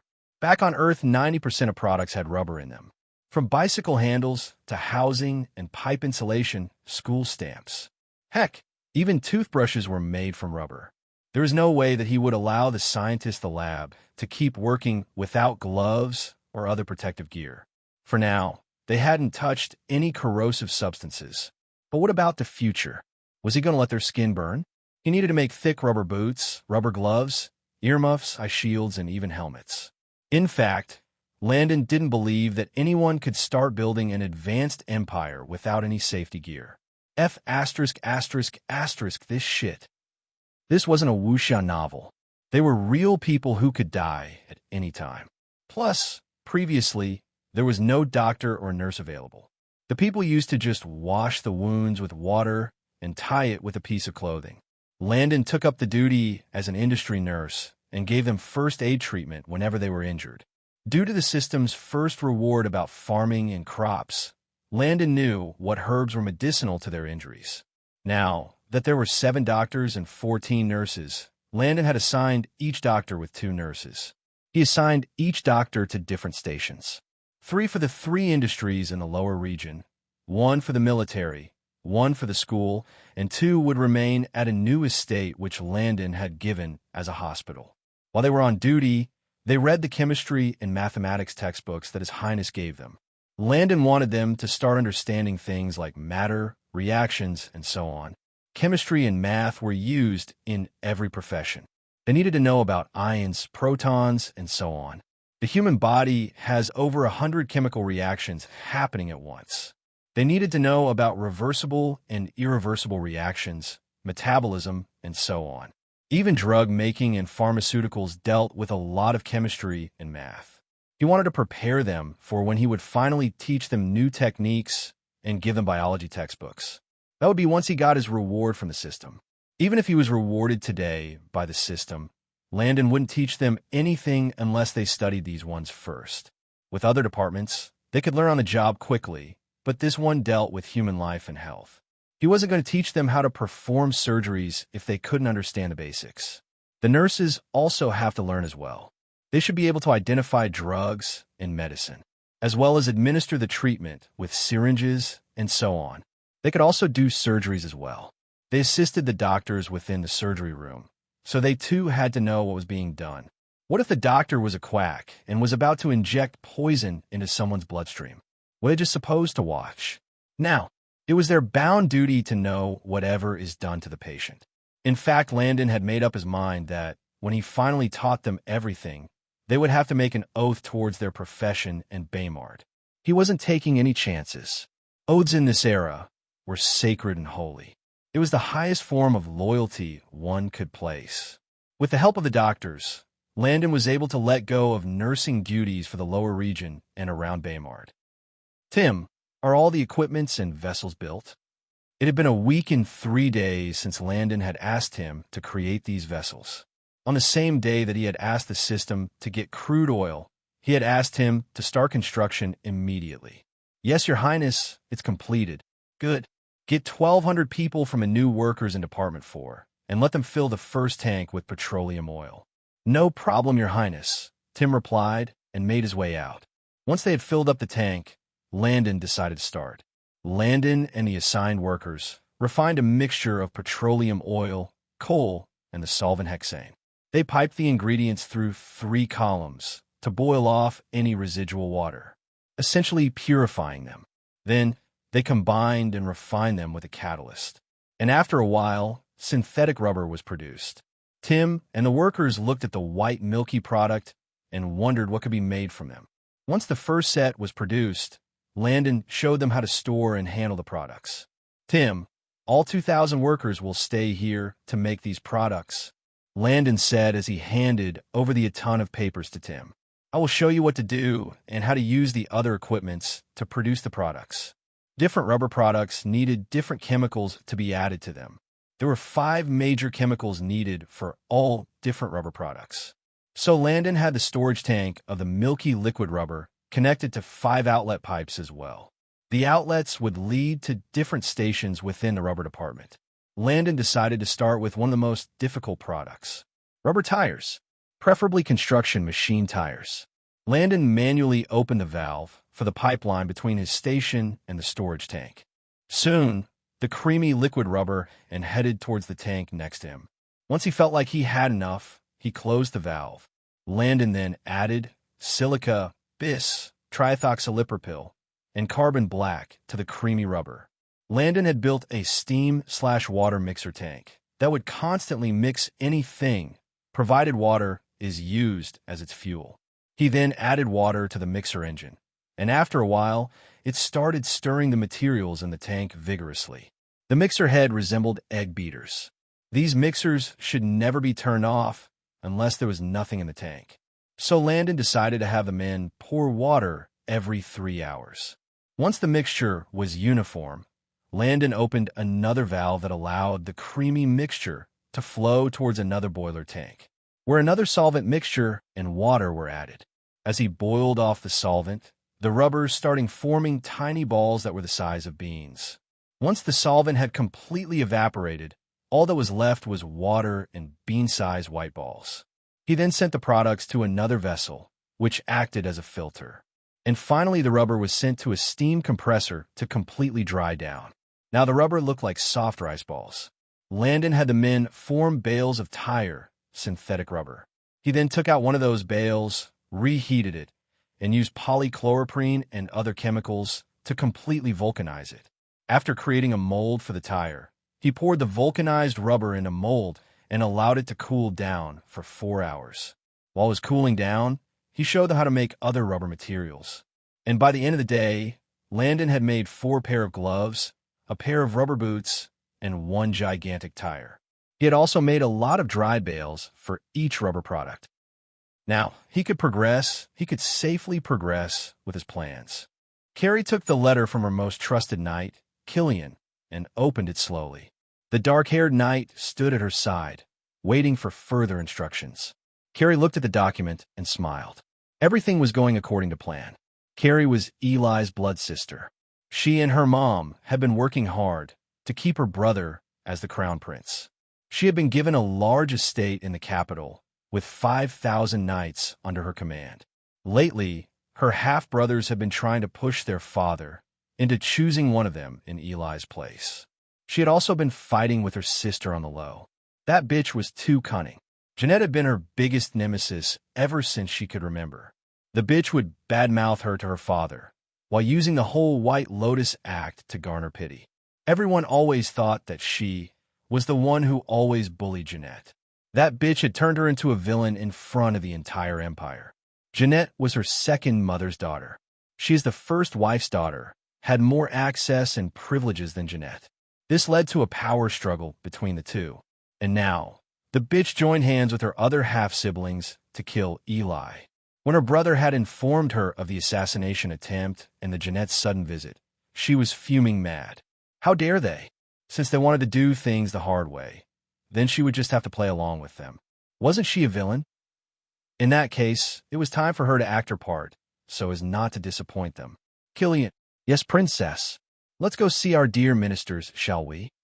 Carrie followed her guards and stepped into her estate dungeon. There were 2 badly bruised men who were tied up and stretched wide with chains. These men were the ministers supporting Kana and James Barn. Wake them up, she said. Killian and another guard took iron buckets of cold water and threw it on their faces. Splash! The water hit their faces and instantly woke them up. All the men yelled. The knights started boxing them violently until blood spat out of their mouths. My dear ministers, do you know how much trouble you have caused me? Do you know how much money I have lost trying to quiet people down? Do you? She yelled while hitting them with a large iron rod. Pong, pong. Please, STO, stop. We won't do it, Aga. One cried out. The rod had accidentally hit his manhood when she swung it at his waist. That kind of pain was one that no man should face. The second prince. He was trying to live. You coward. Just this much, and you're already giving up? Are you a man?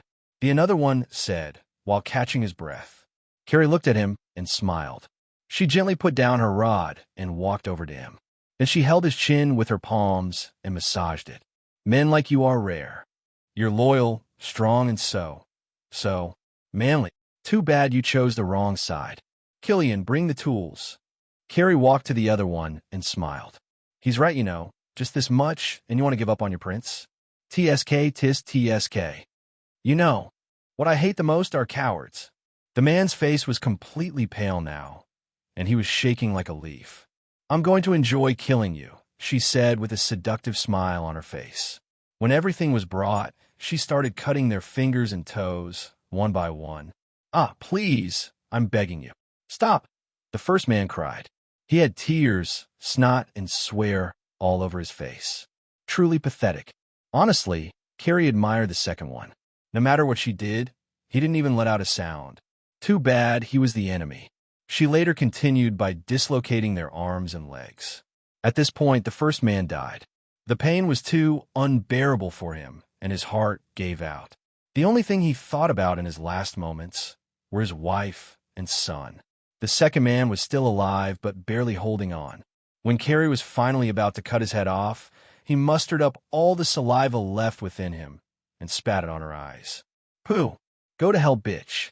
She screamed and finally chopped off his head. That bastard, Carrie thought. Carrie cleaned up herself and left the dungeon. On her way back, a young knight ran towards her and gave her a salute. "My princess, he's here." "Good. Lead the way." Once Carrie arrived her audience room, she was met with a hooded man who wore a reddish mask. The red mask only covered his eyes, leaving the rest of his face visible for all to see. The man was presently being entertained with food and wine. "I apologize for my late arrivable, Sir Death. I hope that Sir Death will not hold it against me," Carrie said as she bowed. Death, as he was known in the Empire, was the #1 skilled assassin in Arcadina. His skills and fame were even known to those in other empires. "It's no problem, princess. After all, you're quite busy as well. Was it your first time?" Carrie was shocked. How'd he know? Was he talking about her torturing the ministers? She sized him up again and started to wonder if any information about the ministers was leaked. He looked at her and immediately guessed what she was thinking. "Your fingernails still carry traces of blood in them. Your left ear and the sole of your shoes have tiny spots of blood on them as well. And your palms are still red from holding your torture device," he said while chewing on an apple. "How are you sure it wasn't a sword?" she asked curiously. "Swords leave a different, well-balanced palm print. If it were a sword, then your entire palm would be red." "What about the torture?" "I figured that it's either you were involved in a brutal fight or you were torturing some poor bastards. But since you're in your own estate, the chances of the first one occurring are very slim," he concluded. "I'm impressed, Mr. Death. Your skills are, as they say, legendary. You were right, I was torturing some bastards in there. But now I'm finally here. So let's get on with business, shall we?" she said as she walked over to her seat. "For the next 3 months, I need you to work strictly for me. And within that time, I need your absolute loyalty." Death was stunned at first and then surprised. It had been a long time since someone had the guts to request for his loyalty. "Princess, I hope you know that my services don't come cheap. And just so you know, I never accept boring jobs," he said with a charming smile on his face. "Trust me, I know. Whatever your price is, or whatever you require, I guarantee that it shall be done. As for boring, I assure you that you will have the thrill of your life." Death looked at her and smiled. What an interesting little girl. And just like that, the month of May had finally come to an end. May was a very fulfilling month to Landon. He had successfully made heavy machines, oil, and also rubber. Finally, he felt like he was going somewhere with his mission. Today was the first day of June. Although Santa didn't come personally, he had still sent his subordinates to bring 4,619 people to Baymard. Again, there were 254 children between ages 0 to 14 and 413 people who volunteered to be soldiers. There were also 16 senior citizens amongst the group. Now, Landon was left with 3,936 able workers. He then selected 536 people out of the group and appointed them as cooks. They were to be added to all cooking sectors within Baymard, from the school to the industries, army, castle, in short, everywhere within Baymard. Landon also sent 900 workers to the construction industry, 1,500 to the alchemy/chemical industry, and another 1,000 to the food industry. Landon received money for his mineral ores and also bought more planting seeds. Landon made 419,000 gold coins from Santa's subordinates, minus the cost for the slaves and the seeds. This time Landon was happy with the seeds he got. There were cocoa beans and sugarcane seeds among the bags. Great. Soon he would be able to make chocolate and granulated sugar. Now it was time to make spices, seasonings, cooking oil, and vinegar. Out of the 1,000 workers given to the food industry, Landon allocated. Department 1, working on the farms, 300. Department 2, storage plus distribution, 100. Department 3, spice making, 200. Department 4, cooking oil, 200. Department 5, vinegar, 200. For the 3 new departments, Lior appointed 3 farmers from Department 1 as the supervisors.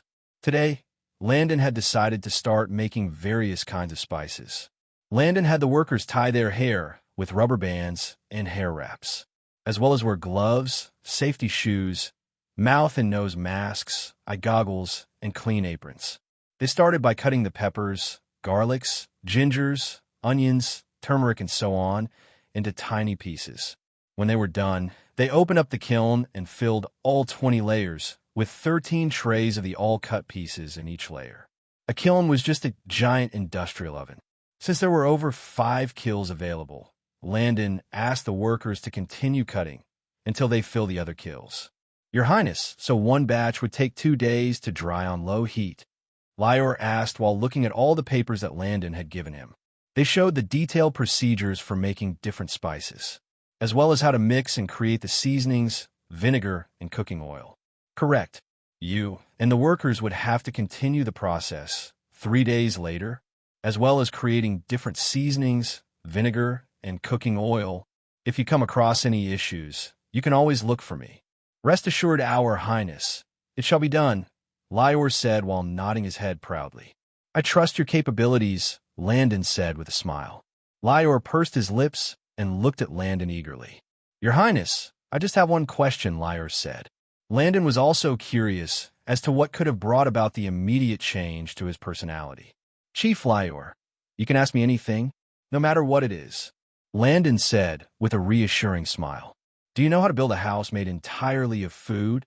Landon was taken aback and didn't know whether to laugh or to cry. Actually, Lior was a simple man. At the age of 7, he had always been dedicated to helping his father out in the farms. He would always dream of building huts made of corn, bread, honey, and other delicacies. He even dreamt about using wine as his daily water supply. He was a farmer, and all he really thought about was how to make food grow and taste better. If he ever built a house of food, he could die happily. Landon looked at his enlivened overseer and sighed. Landon could literally see the happiness and rainbows all over him. Why were all his overseers like this? He smiled and shook his head. Better like this than greedy. He too couldn't wait to finally season his food. The food in this era was disgusting to Landon. No spices, nothing, except pepper, some vegetable leaves, and salt. Cooking oil was also super expensive, so people usually boiled or roasted food over large fires. It looked like a witch's concoction. It was terrible. No ketchup, no mayonnaise, no dressings, no seasonings. What kind of life was this? Plus, he really missed burgers, fries, and a well-grilled and seasoned juicy steak, as well as pizza. Just thinking about it made him salivate. What a sad life, he thought. Landon sat across Mother Kim, Lucy, Grace and Barry's Mother Winnie, and 6 other teachers. Since Mother Winnie already knew mathematics like addition and subtraction, she volunteered to teach alongside with Mother Kim. During May, she tagged along Mother Kim and learned how the students were being taught in Baymard. He had also given her a mathematics textbook and guidelines on how to test and teach the students effectively. Today, she had her first class. She and Mother Kim both taught math too in separate classes. The other 6 teachers who came with Mother Winnie in May also began teaching as well. The first 2 teachers taught Pyron 1, language class. The other 2 taught Math 1, while the rest taught Math 2. Landon wanted to know their feedback from their first day of teaching. So he held a teacher conference meeting to discuss about the possible issues they might have faced today. Your Highness, the timetable method is truly genius. On my first day, there was already a girl who could say the entire 2 timestable off by heart. One said, I agree. By this way, they should learn faster. The conversations went on, and everyone raised their opinions and points. Mother Winnie and the girls also gave their take on the matter. Once the meeting was over, the 6 teachers left, leaving only Landon, Grace, Lucy, Mother Kim, and Mother Winnie in the room. "Auntie Winnie, did you like your first day?" Landon asked cheekily. Winnie looked at the little cheeky brat and pinched his nose. In her eyes, Landon was still a baby. Naturally, he's just 15 years old. Of course I did, silly. It was so exciting, and that chalkboard method was great as well. People right at the back of the class could see what I was doing. Teaching is really exhilarating. There was even this one student who came late and tried to sneak into the class. You should have seen the look on his face when I caught him. Winnie replied excitedly. "Ha ha," everyone laughed. "Sister, I also face some of them as well. The students are really funny sometimes." Mother Kim, as she started recalling another funny incident in her class. "Auntie Winnie, come on. Tell us in detail what happened," Lucy said while anxiously waiting for the story. Yeah, Auntie. Tell us," Grace added.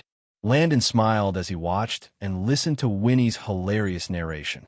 As he looked at all the women laughing and sharing their stories, he truly felt blessed. From an orphan to a man with a loving family. Now he understood what Drake meant. Started from the bottom, now we're here. Currently, Baymard had a lot of heavy construction machines available. With 6,000 workers making these machines on a daily basis, Baymard presently had 388 different machines ready for use. At least for now, Landon was satisfied with the number they had made. And as time went on, this number would surely increase by an even larger amount.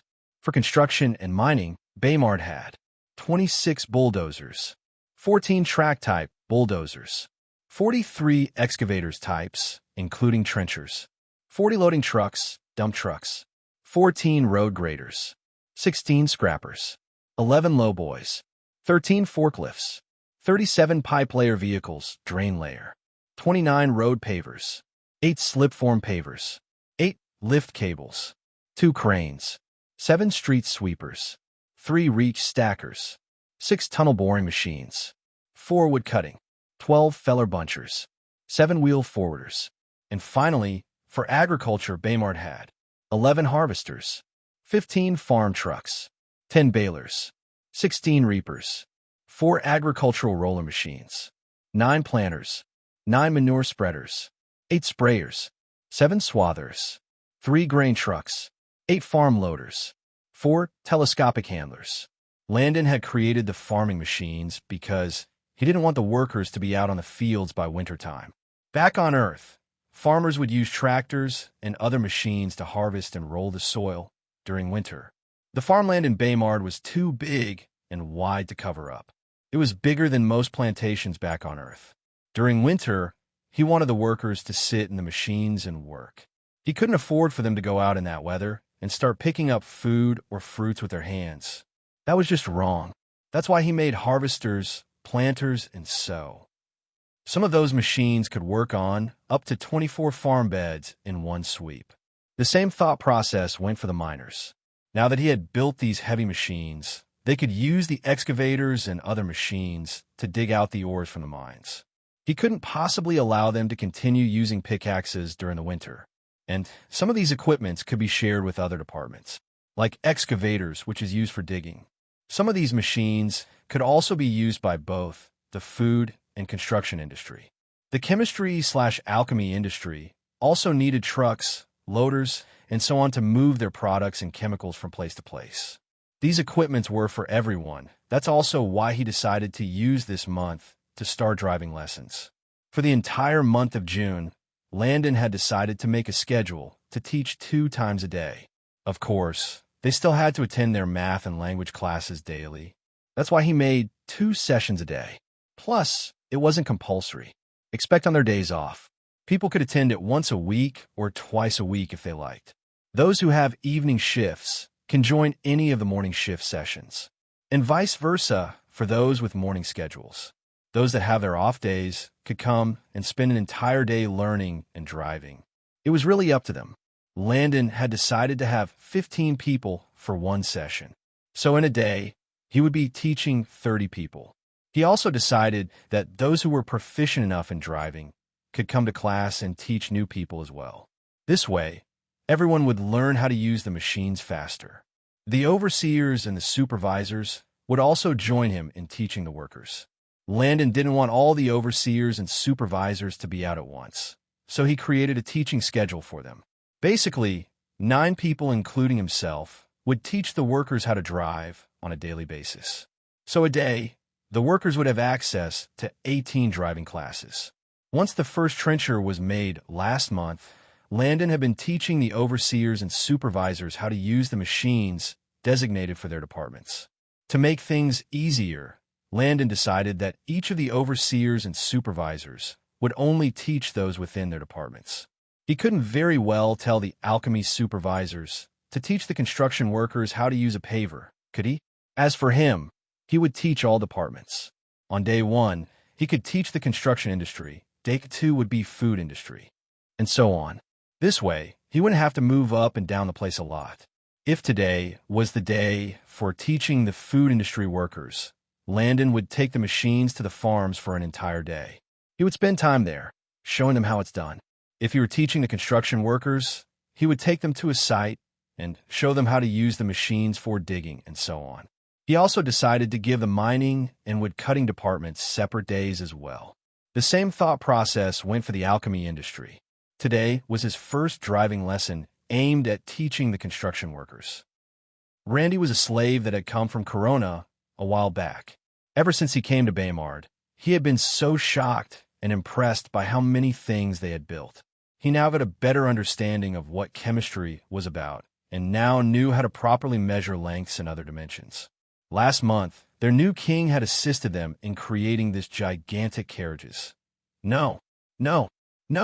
They were not carriages, but heavy machines. All the machines were painted yellow and had a name printed on them. All the machines started with the name Baymard. Today, he was going to take driving classes for the Baymard Bulldozer A23, or Beeble A23 for short.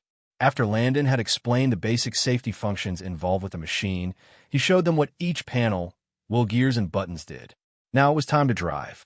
Randy jumped in the large wheel, just like Landon did previously, and opened the clear see-through glass door.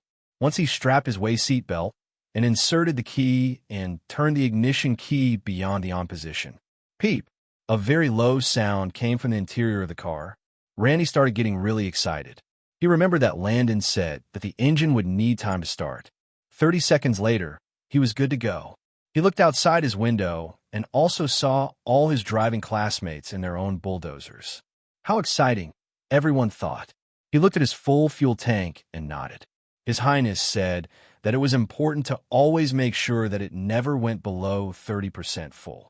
There were 2 gear joysticks at each of his sides and 1 lever slightly at the back of his right gear. There were also a lot of buttons around him that had different labels on them. All the machine cars were placed at a distance between each other. Landon had given them different areas to work on. Landon had hoped that while they worked, they would get better at using the machines. Randy used his right joystick to go forward gear. VRM, it's moving, he thought. He quickly moved around a barrel and started pushing a pile of dirt that Landon had previously placed. Randy's goal was to level the ground. Randy was pumped up and ready to learn. The lessons went on for a while, and finally, it was time for the show to end. The workers didn't need to leave and kept sighing helplessly. Landon could understand their plight. This was their first time driving or even using such machines to dig and whatnot. For them, this experience was the same as using sport cars or a Lamborghini. Who wouldn't want to at least go for a test drive? Randy looked at his machine and decided that he would sign up for the next available class. In his mind, he had already started calling the Beeble A23 his baby. I must register for the next class. My baby wait for me. A handsome man of 20 sat in his private quarters as he read the letters sent by his subordinates. The man had blue eyes, black hair, and a finely chiseled jawline. This man was William Barnston, aka the Ghostly Prince. His mother, Mona Ferris, had been a caring and woman who showered him with love daily. Mona was from the Nobel family of Ferris. She was actually first engaged to King Barn's younger brother at the time. She loved Odin Barn dearly. He was the second prince at the time, and the chosen crown prince by his father. He truly cared about the people and wasn't power-hungry like his other brothers. Kindness and empathy is a good trait, but can also have its downsides. One day, Mona had come to visit her beloved, only to see him in a pool of blood. There were 3 men in the room with daggers in their hands. It was the now-present King Barn, whose name is Alec, and his 2 subordinates. She immediately pushed them aside and ran towards Odin. Why? What kind of person kills their own blood? She couldn't wrap her head around it. King Barn had always been lusting over her, so he asked his 2 guards to stand guard whole. He tried to rape her. She struggled and fought with all her might, and in the midst of her struggling, Alec Barn got angry and used his dagger to cut her face. He gave her 2 long stripes in the form of an X on her face. Suddenly, the door burst open and her personal guards successfully rescued her from King Barn's grasps. They knocked Alec Barn unconscious and rushed to their lady's side. Luckily, she wasn't raped. She looked at Odin's body and realized that he was still breathing. He was alive. The guards quickly carried his body and they all escaped. Once she got back at the Ferris estate, her parents quickly sent her, all her siblings and their families, as well as their knights, into hiding. They escaped that very night and traveled for 4.5 months to their secret base. At the same time, her parents freed all the slaves and maids and sat alone in their private quarters. She knew that this would be the last time that she saw her parents. The next day, the entire empire was in an uproar. It was said that Mona killed Odin and Maid was with his body in the dead of night. What made people believe the rumors was the fact that Mona, her siblings, and all the guards and servants were nowhere to be found. What surprised people the more was that the current king, Augustus Barn, had also passed away mysteriously that same night. Mona's parents were tied up and burned alive in front of the citizens. They were charged for both deaths and weren't even given a trial. 2 days later, Alec Barn took over the throne as ruled of Arcadina. And with this, the Ferris family was no more. 5 months later, Mona heard the news about her parents and her dear father-in-law, King Augustus. She swore that she would get her revenge for what that beast did to her loved ones. But for the past 2 months, she had been feeling sick and constant been throwing up. Her brother's wives had told her that it might be due to pregnancy, but she immediately rejected the thought, since concluded it was probably due to the trauma she had faced. She and Odin had only slept with each other once. How could a baby come out just from that one time? But 7 months later, she looked at her protruding belly and felt helpless. Odin was still receiving treatment and was still very weak. She decided that she would try her best to raise her child with all the love in the world. She had to be strong for both the child and Odin. When William was born, Mona looked at him and cried. He resembled her late father, and when he smiled or laughed, he also had the splitting image of her late father-in-law Augustus. She named him William in remembrance of her loving father, and Barnston, to remind him that he came from a great barn, and the stin was for cover-up, so that even if he walked about the town, no one would be curious about why his name was Barn. Little William grew up in a loving him with his many uncles, his father, his mother, and a few maids. But as he grew up, curiosity got the best of him. Who gave his mother those scars? Why did his mother often mention someone called Augustus? Why were they always in hiding? And more importantly, who was responsible for heavily injuring his father? When he turned 12, he had overheard his uncles having conversations about their past, and he was able to put 1 and 2 together. He now truly felt bad for his mother, and he swore to make that Bodart Uncle Alec of his pay. He became more vigilant with his sword and more eager on learning military tactics.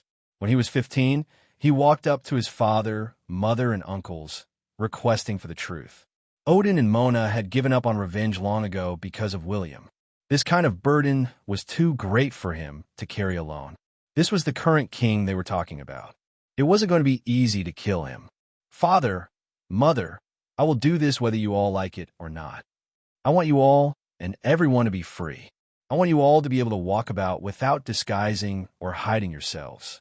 I know that you all gave up on revenge because of me. But if I'm truly part of this family, then treat me like a man by allowing me to share your burdens. I will not fail. Odin, Mona, her brothers, and the knights were taken aback. Our young prince had finally grown up, they thought. Odin and Mona knew that they couldn't reject his offer. They never wanted him to go down the road of bloodshed, but they also knew that it wasn't a realistic dream at all. No one could live out their entire life in hiding. It's either you bring the battle to your enemies, or they bring the battle to you. Although they had meant to give up on revenge, a tiny part of them wasn't willing to. So they both trained in secret daily, in hopes that they would one day have the courage to kill that bastard without their son's knowledge. But their little bundle of joy had also become a man and wanted them to rely on him more. Everyone knew that his mind was made up, and no one could change it. Everyone waited for Odin's answer anxiously, especially Mona's brothers. I will tell you everything, and I will allow you to make your own decisions on the path that you want to choose. But no matter what path it is, I hope that you will never do things recklessly or without a backup plan. If you do choose to aid us in our quest, then I too have a request for you, Odin said. What is it, father? You must always cover your face whenever you leave the base, no matter who you are with. You must always wear a mask. Secret hideout. William's door opened, and his father, mother, and his uncles came in. How'd it go, little Willie? Were you hurt? Are you okay? Haven't I told you never to do anything reckless? Mona said while frantically rushing over to him. Mona, William is a man now. He should have to face some challenges on his own, said Uncle Morel. But the mission this time was difficult. What if he got captured? Mona said while sitting very closely to her son. He won't. Little Willie isn't easy to hunt. With his brains and prowess, it would be extremely difficult for anyone to find him or trap him, said Uncle Powen. Honey, the boy has grown. There is no one who could defeat our son, Odin said while rubbing William's hair. William looked at his overly protective mother and smiled. Mom, I'm fine. Have you forgotten who I am? It would take a miracle for them to find me. That's right, little sister. Since the boy has been trained by us, there's no way that anyone would be able to find him right now, Uncle Morel added. Mona looked at her husband, her elder brothers, and her son, who were anxiously trying to lighten her worries. She knew that what they said was true, but she still wasn't comfortable letting her son go for such difficult missions. Mona decided to calm down and focus on the situation at hand. Over the past 1 month, Slither and Cord had been targeting and trying to find out all her son's moves.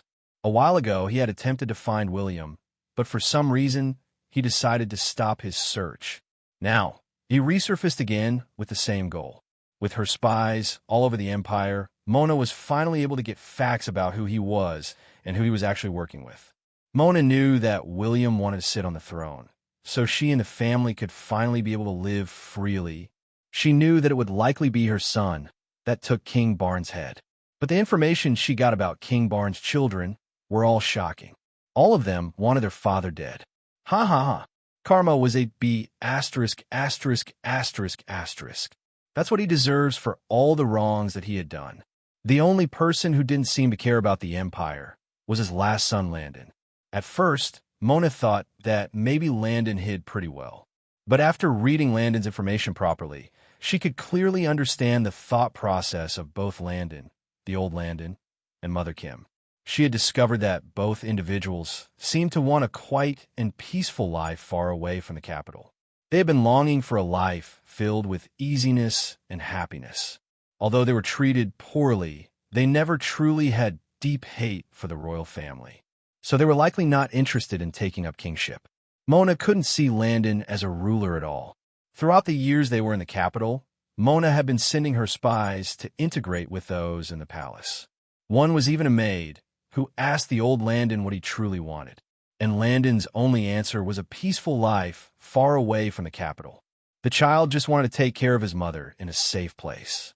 To make sure, she herself had disguised as a common cook and sneaked into the palace to observe all the children. It was as they said. He didn't give a damn about any kingship, and he also didn't have much hate for anyone as well. When she saw Mother Kim, she was also reminded of her past self. When she and her spies had stayed in the palace, they easily knew which children were vicious and which ones would pose a threat to William. Finally, when Landon was 15, her spies had reported that he was poisoned by the Nolet Wisp. She knew that the poor child would die, since there was no cure for that. so she stopped sending her knights to spy on him.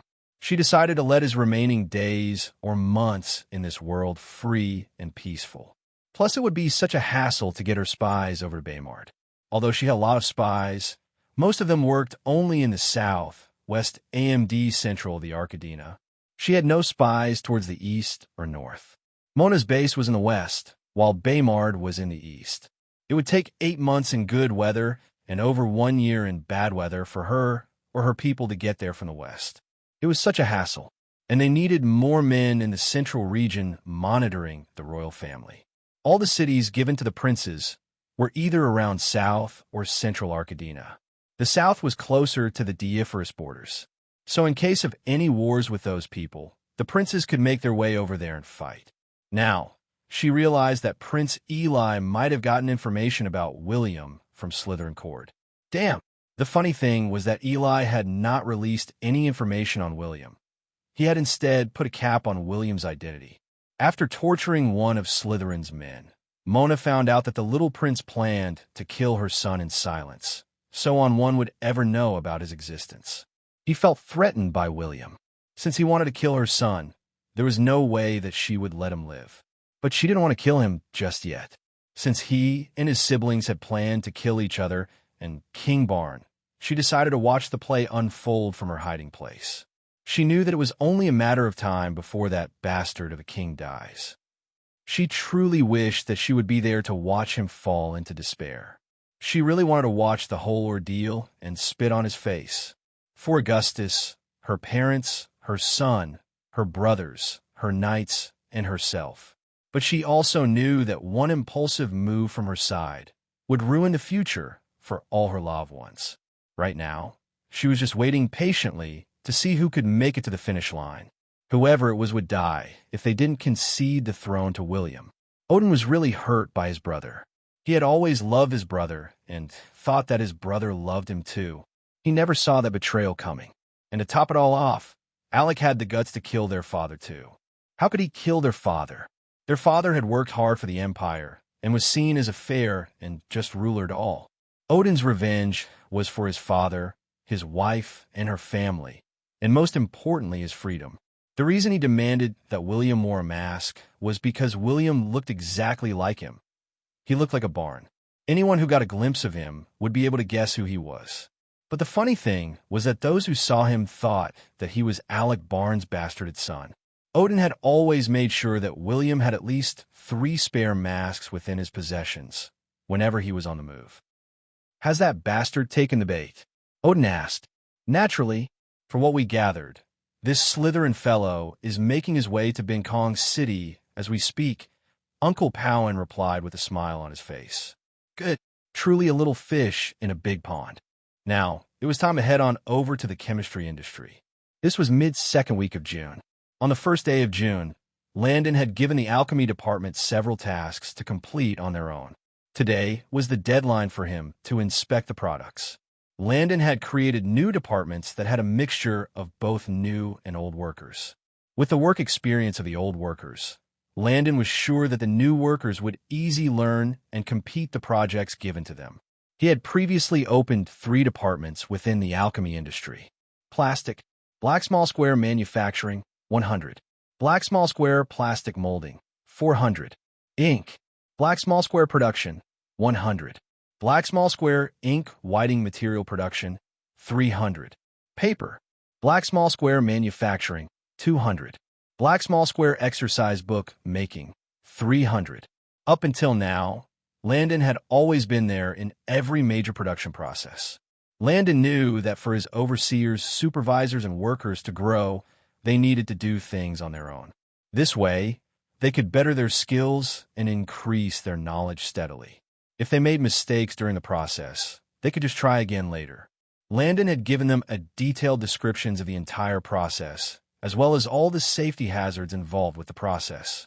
He had also reminded them that no one was allowed to work without his or her safety equipments.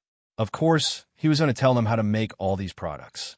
What he wanted was for them to make errors and see why they had failed. For example, back on Earth, even if someone gave Landon a detailed description on cake making, he was still sure that his first try wouldn't come out okay. Heck, He might even burn the entire cake while it was still in the oven. Some people even forget to add baking soda sometimes. Only by practicing would one perfect their skills. No matter how many YouTube videos one watches, it was no guarantee that anyone would be able to pull anything off just by watching. Landon remembered how he had watched countless hair tutorials on YouTube back on Earth. No matter what he did, his hair never came out like JB from Got 7. Life was just not fair. Sigh. Anyway, it was the same with this case. Hence, he approved for them to finally have the go-ahead to start all these projects without him. Now, he wanted to see the products and get their feedbacks. In front of him were 3 plastic cups, 8 pens, and 3 exercise books. He looked at the products and smiled. Since Landon advised him to start with plastic making first, he did just that. On that very first day of June, that Landon gave Chief Wiggins the project, he had failed woefully. The time when the naphtha was being cracked, Wiggins and the workers removed the naphtha a bit too early, which didn't allow the ethane to properly form. The chemical reaction became incomplete. Other times, he forgot to add other catalysts to the production process. And on the 3rd day, he began screaming like a maniac within the department. The workers also joined him in the madness as well. They were finally successful. They felt like that day was the best day of their lives. Ink, on the other hand, was a different matter. They learned the hard way that ink had too many different types that also had different uses. Aqueous, example, pictures from Kamaras. Paste ink, textile and paper printing, ball pens. A liquid inks, also used for printing. UV cured inks, electrical printers. Latex ink, wallpapers, vehicle graphics. The list goes on. Each ink type could only work with certain chemicals, agents, resins, and additives that were different from each other. Once, they had accidentally used a solvent which was used for aqueous ink towards it used for paste-like ink. It was a complete catastrophe. They truly felt like crying. What sort of joke was this? Chief Wiggins now understood why Landon had suggested for him to start with plastic first. The casing for the pens, as His Highness puts it, were made from plastic, the cork, and the tiny inner tube. Also, because there were no automatic ink filling machines available now, Landon had asked them to create needle syringes, which are made from plastic as well, and feed the ink to the tiny tube. The needles of the syringes were the only things that were tiny enough to fit in the tube. They were perfect for filling the pens. Paper was by far their best to produce. The production process was cleaner and easier to accomplish than the rest. Now was the 10th of June, time to show some results to their king. Now that everything was good with the alchemy department, Landon decided to check on the assignment he had given to Tim previously. "How was the experience to you all?" He asked the entire room, and Chief Wiggins as well. "Your Highness, before, we didn't understand the reasons why you did things at high temperatures," one worker said excitedly. "Or low temperatures," another added. "But now we do. Your Highness, we made so many mistakes these last few days. One time, we used too much additives. And that messed up the product big time. Don't forget about the time that we added too much solvents to the ink." That's so true. There were also times where we didn't put enough resins during the process. Every day, we would have at least 12 different trials. Your Highness, my brain is saturated right now. I correctly used the word saturated. Did you hear it? I'm now a genius. Look at you. Just saturation. I can now use the word homogenized in a sentence. They laughed as they recounted their experience to Landon. Landon looked at his silly workers and smiled. They were truly happy over their accomplishments. Now, they too felt smart. Only like this could people grow. In fact, Wiggins had also understood how difficult it was to do the things without Landon's help. When Landon did them, there were no mistakes or errors involved. He would do it perfectly in one go. Was he even human at this point? Before, they thought it would be easy, since His Highness could do it just like that. But when they started doing it, they literally started sweating every time they messed up. They had produced so many funny-looking products that came as a result of their numerous errors. One time, they poured the wrong chemicals into the process, and the products fizzled like soda, overflowing out of the tank. Wiggins and the workers were intrigued by that reaction. Wiggins in particular made a mention note of it and decided that he would research that particular reaction later. Some of the workers were now more diligent and started reading and asking more questions about the process. They wanted to know the hows, the whys, the whens, and the whats. They were now cautious about how much they should put in as raw materials. This was the effect that Landon was going for. He wanted them to think on their own. Riverdale City. What do we do now? Baron Rogers asked nervously while hysterically pacing around the room. Damn, how could this happen? Are there any strong forces around him? City Lord Shannon asked. Impossible, Baron Rogers yelled. City Lord Shannon nodded his head in agreement. You're right. I'm guessing that Commander Lucius killed Dumbo. He was, after all, one of the strongest men in the Empire. With that much experience under his belt, it was no wonder that Dumbo wasn't his match. City Lord Shannon said, S asterisk asterisk asterisk. Didn't you guarantee me that this would work? F asterisk asterisk asterisk. Calm down. Do you really think that hiring Dumbo was my only plan? City Lord Shannon said, with a spine-chilling smile on his face. Baron Rogers looked at City Lord Shannon and also took 2 paces back. The man's smile could make anyone shriek. This time, there will be no mistakes. Landon looked at the finely gray cement particles and was pleased. He had also noticed that there were over 2,000 blocks of cement that were already made. At the beginning of the month, Landon had created a cement-making department and allocated 900 workers towards it. Landon broke them into 2 groups. Cement production, 100. Cement block molding, 800. Landon was happy that everything was going according to plan. For this month of June, he had given every department new tasks to complete. The food industry made spices, vinegar, and oil, while the alchemist industry made plastic, ink, and paper. And finally, the construction industry focused on cement making. Landon decided that for now, each industry should just focus on their given tasks. / Your Highness, do you think we should start construction now? / Tim asked curiously. / Not yet. At least until July, plus we need more people for that. And there are other things that I need you all to create before we can fully start. / Landon already knew he was lacking some basic needs for housing, so he decided to put it off until he had more people and until he made all that he needed. For his mission to be complete, Landon needed to build houses for all the original 1,500 people in Baymard.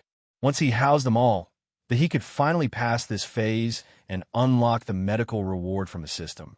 He also knew that he needed to build these houses at most before mid-November, which was winter. He had already made up his mind that before September, he would build a water/sewage treatment plant, electrical plant, and central heating plant. Since he was only supplying all these within Baymard, the plant size didn't need to be extremely large. Back on Earth, the plants that were large usually supplied water or electricity to more than 3 cities at once. Landon was working with 1 city, so he didn't need it to be extremely large. As Landon kept talking with Tim, he spotted one of his soldiers running frantically towards him. / Your Highness, a war messenger has arrived. / Landon had already been alerted by system of his arrival, but he chose to wait since the system had notified him that only 1 person was riding towards Baymard. Plus, it was broad daylight. What could one man do during the day? Heck, it was only 11 a.m. Landon had absolute trust that his men at the gates would be able to handle the situation no matter what. The men didn't allow the man to step into Baymard as per Landon's request. For now, Landon didn't want anyone to see any changes that had taken place within Baymard so far. So he had the men refuse access to anyone who wasn't in dire need of help from entering Baymard. But Landon was really surprised by this sudden declaration of war. In this era where there were knights and nobility, one would always get a notice of any incoming battles. Before they were fought, knights were very proud people. They believed in proving their strengths rather than sneaking around and killing people. It was just not honorable. Gangs and assassins, on the other hand, were a different matter. Those ones wouldn't give you any prior notices and instantly attack you in the dark. Knights didn't believe in killing the women and children when fighting over territory. That's why they sent the messengers tell their prey that if they don't surrender, Their women and children may be killed in the process. Landon knew that for their enemy to inform them, that would mean that it's either the attackers are entirely knights or are a group of knights and gangs. Either way, no knight would fight without ensuring that a letter had been delivered to their enemies, as that was also the rules between most empires. Bowman had been standing there for over 30 minutes now and was getting ing pissed. Who the heck did they think they were? Wasn't this place just some deserted area? To think that they would keep him, the second official messenger of the great city Lord Shannon, under the sun for so long. How dare they? Bowman was now itching to tear them to shreds. But something confused Bowman greatly. When he left Riverdale, City Lord Shannon had told him to go to Green Gold City and take his assignment there. Green Gold City was the next city after Riverdale, in the direction of the capital. Why go to Green Gold City, only to reverse and go towards Baymard? It made no sense to him. Couldn't he just have left Riverdale and rode his horse toward Baymard? Bowman couldn't understand City Lord Shannon's sneakiness, so he chose to forget about it. After all, he was just a messenger and a soldier for the man. He sat on his horse and saw 3 men riding towards him. There were 2 knights riding at the back of a young boy who looked no younger than 15. The boy rode his black stallion majestically towards him. Bowman scrutinized the young boy, and a sense of displeasure arose in his heart. How dare this bastard make me wait? HMMP, just you wait. My lord would surely make you drink your own blood later, Bowman thought as he grumbled inwardly. Once Landon arrived, both he and Bowman got off their horses and walked toward each other. Bowman didn't even wait for him to speak before throwing a letter towards Landon rudely. /here. Hurry up and read it. I don't have all day, so I suggest you hurry up. Bowman said as he sneered at Landon. The knights who were watching around the gate were almost angered to death. How dare this nobody talk to their king like this? Damn! What's there to read? Just surrender. Do you really think you have a choice with just 330 knights? If you surrender, who knows? You and your people could live happily as slaves for our city lord. No one can help you in this war. Hurry up! Landon lifted his brow and immediately threw the piece of paper back. There's no need for me to look any further. I refuse Landon said with a cold tone. Bowman was taken aback and looked at Landon as if he was a fool. I had heard that the little banished prince of ours was a little foolish, but I didn't think that you would be stupid too. In 3 hours' time, my lord will arrive and behead you all if you don't hurry up. Don't you care about that mother of yours? If you want to save her, you better sign that paper quickly, or else no one can blame us for what would happen to the whore. Phil. Lucius, who was standing by Landon's side, had wanted to kill the damn bastard. But before he could do anything, Landon had immediately punched Bowman, throwing him to the ground. Bowman held his jaw and was shocked. His lips quivered, and he quickly got up from the ground, instantly turning into a mad dog. You dare hit me. Bastard. Am I lying? So what if you were once royalty? You're just a piece of trash now. And so is that whore M.O. Phil. Landon had hit him again. Bowman was so mad that he almost fainted from anger. Landon's eyes became colder and his frown deepened. Bowman looked at Landon's eyes and became scared. W. What are you trying to do? You can't kill the messenger. It's against the Empire's laws. Bowman said while taking 2 paces back. Landon smiled coldly. I would like to remind you that Baymard isn't part of the Empire. Is it? Landon said while closing in on him. You better not be rash. Better sign that paper fast before Lord Shannon gets here. No one can help you. Landon's killing intent increased, and Bowman started sweating heavily. So you want me to allow my people to become your lord's slaves? Ha ha! I wasn't betting on anyone helping me. Tell your lord that I refuse. My 330 men will win this war against you all. Now, get out! Gong! Gong! Gong! The bells within the army fort rang loudly. All the soldiers knew the meaning of the continuous bell sounds. During their training, they had learnt that if the bell was rang for more than 5 minutes, It would be a signal for every soldier to assemble in front of the gate posts. Those who were training instantly dropped their iron weights and ran towards the central region. Those that were sleeping immediately opened their eyes and jumped out of their beds. Those that were reading closed their books and hurriedly put them in their locker space. The giant iron bell rang very loudly, and everyone could hear it. Everyone ran quickly towards the city gates. It was time for war. Everybody gathered around the gate post, waiting for the urgent news. Landon looked at his men and was impressed. They had all assembled quietly in lines of 30. If a pin dropped at this moment, Landon was sure that everyone would hear it. Today, an enemy is trying to attack Baymard. I don't know if I should call them brave or just plain stupid. You all have been training both night and day to become exemplary soldiers. You're all stronger than many soldiers in this world, and I'm confident in your skills so far. No matter how many knights the enemy has under its regime, they would still lose today's battle. I will show you all the true difference between knights and soldiers. I will show you why you can be confident and why you are better than knights. Today, I will show you the might of Baymard's army.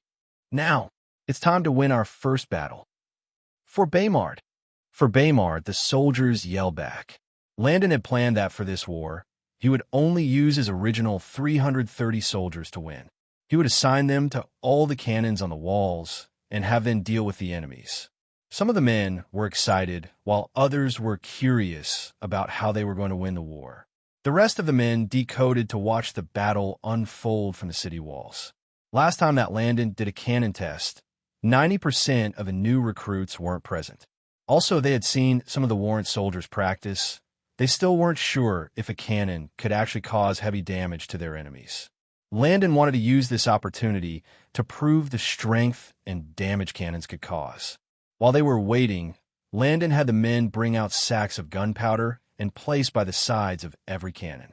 Landon also explained the battle formation and tactics they were going to use for the war. He showed them where each cannon should be pointed to and where their focus should be on. He didn't want men to just fire aimlessly at their enemies.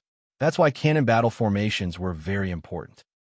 City Lord Shannon had gathered 11,500 knights from his territory as his plan B. With 11,500 knights, there was no way that they would lose to a mere 330 knights, no matter whether Commander Lucius intervened or not. Everyone knew how many knights Landon had under his command. To Shannon, this war was nothing more than a one-sided slaughter. Even if Landon surrendered peacefully, he would still kill him. He had also planned on killing all the people within the town. He was sure that if Tim Mayer knew about the mines, then the workers would definitely know as well. It was better to deal with problems from the roots. Kill them all. Dead men could never tell any tales. As the city lord, he was only entitled to 6,000 knights. But over the past few years, he had been poaching knights from the barons in his territory. And now, he secretly had 12,000 knights under his command. He had kept 500 men back at Riverdale City and informed the rest that they were heading out towards the capital. The 500 men, the barons, and everyone else didn't know where the 11,500 were going to. Most people thought that maybe the city lord had received an urgent message from the capital. A month ago, he had gotten a letter from King Barn about an upcoming war with the Empire of Deiferus. He was tasked with bringing his troops towards the capital for the assignment briefing. He decided that he would use this opportunity to strike Landon so that no one would be suspicious of him. It was the perfect plan. How could anyone suspect him for Landon's demise if he was already on his way to the capital? It was now or never. When the 11,500 knights were leaving the city, they were extremely confused as well. They left towards the direction of Green Gold City, but had to sneak back towards Baymard by passing through the swamps. Once they were closer to Baymard, they quickly moved back on the road and continued their journey. At this point, the men were sure that their lord wanted to keep everything under wraps. So this was for sure a secret mission. City Lord Shannon had them swear oaths that said that if they were to release any information about this war, their families would be burned alive. When the men finished swearing, they had cold sweat on their backs. Most of them already had daughters, sons of wives, and don't want to risk their families' lives. Those that weren't married were were still threatened with their parents, siblings, and other loved ones. They knew how cruel their lord could be, so they had already vowed to keep everything a secret. City Lord Shannon, Baron Rogers, and the knights saw a badly bruised bowman riding towards them and stopped. My lord, you must seek justice for me." Bowman cried out, and he approached them. Everyone looked at his purplish cheeks and could guess what he had gone through. "Tell me what happened in detail," City Lord Shannon said. "My lord, they were totally not putting you in their eyes. That brat refused to sign anything. It looks like they would rather die than be your slaves, my lord," Bowman exclaimed. As Bowman narrated his own made-up version of the story, the knights now had the will to fight. As knights, they wouldn't have lifted their swords up without Bowman's story. They needed to make sure that the city they were attacking knew of their attack. That way they could fight with all their mights. The Empire's rules were strict. No knight was willing to bear the consequences for not following the rules. This was exactly the reason why City Lord Shannon had sent Bowman over, so he could convince the men to fight. Once they won, it would make the perfect excuse to kill everyone within the city. After all, he had given Landon a choice of saving both the women and children. But Landon refused. This was perfect for City Lord Shannon. He's a fool. Since he wants to do things the hard way, we will play along with him. As City Lord Shannon looked at his knights, a murderous smile formed on his face. Just with one glance, anyone could tell that these knights had years of experience and training under their belts. Their muscles were massive, and their appearance seemed like they had just crawled out of the pits of hell. They were prepared for battle. City Lord Shannon had fought several battles with his men. They had expanded the city of Riverdale, and had also fought several border battles throughout the years. His knights were strong, proud, very sturdy, and most of all, extremely loyal and fearful towards him. They knew what their lord could do, and never ever thought of crossing their lord for 1 second. Their lord was a brutal and frightening man, who ruled Riverdale with iron hands. 30% of his men were as good as the top knights within the capital. He had secretly spent most of his resources and time training these men to be one of the best in the Empire. Of course, he did all these away from the watchful eyes of King Barn. Every time that he went to the capital, he would take only 40% of his men with him. He would mix both the weakest and the strongest in the group, so as to hide any suspicions towards him. As he looked at his knights, he was confident that his indestructible team would easily conquer Baymard. How could a lion compare to an ant?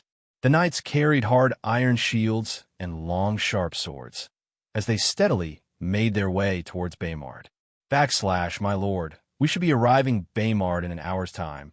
Should we make camp and attack first thing tomorrow morning? Asked his second-in-command. Do we have to sleep outside to defeat such a puny city? We will be arriving at 2 p.m. Once we arrive, get the men will rest for 30 minutes before we start. Tonight, I want to lay in my bed back in Riverdale. City Lord Shannon commanded. I think we should be extra careful just in case that brat has more tricks up his sleeves. Baron Rogers advised. HMMP. No matter how many tricks he has, there is no way that he can win against my men. He had just 330 knights.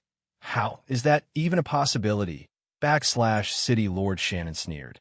Baron Rogers also thought that what City Lord Shannon said made sense. Indeed, it was not a possibility. From here, are you heading back to the capital? With the border wars getting more and more fierce, the king had called me in to assist in the wars this time. After I finish up here, I will leave half of my men with you in Baymard. Do what you must to keep anyone out of Baymard for the time being. After the border battle, I will come back to further assist you. City Lord Shannon said. The message he had received did not mention the progress of the war, but described the need for extra hands at some of the border posts. Deiferus was getting more and more daring with their actions. The Empire of Arcadina was the largest empire within the continent. One could say that it was almost double the size of Deiferus. Greed, jealousy, and envy had led to this never-ending war. But for King Barn to send more troops as backup meant that the war was probably not going as he planned. King Barn could never allow a tiny empire to insult him by taking part of his land. It would have to be over his dead body. Even if he had to use all the men in his empire, he would gladly make that sacrifice, provided no part of his land got reduced. There was another reason why City Lord Shannon was excited about participating in the border war. If he did extremely well, the king would reward him with anything that he required. He himself had always wanted to control the entire west region of the empire. It was perfect. None of the princes were located in the west. And with no major power constantly breathing down his throat, he would easily become a mini-king within the empire. Who knows? Maybe he could get enough forces to break the west region away from the empire itself. City Lord Shannon had been King Barn's trusted friend ever since his days within the Knight Academy. He had always been a lackey for King Barn and had always despised the fact that King Barn could have everything he wanted. He had been gathering his forces for years in hopes that he would one day break the West region away from the capital. The West region had more than 12 cities and other villages within it.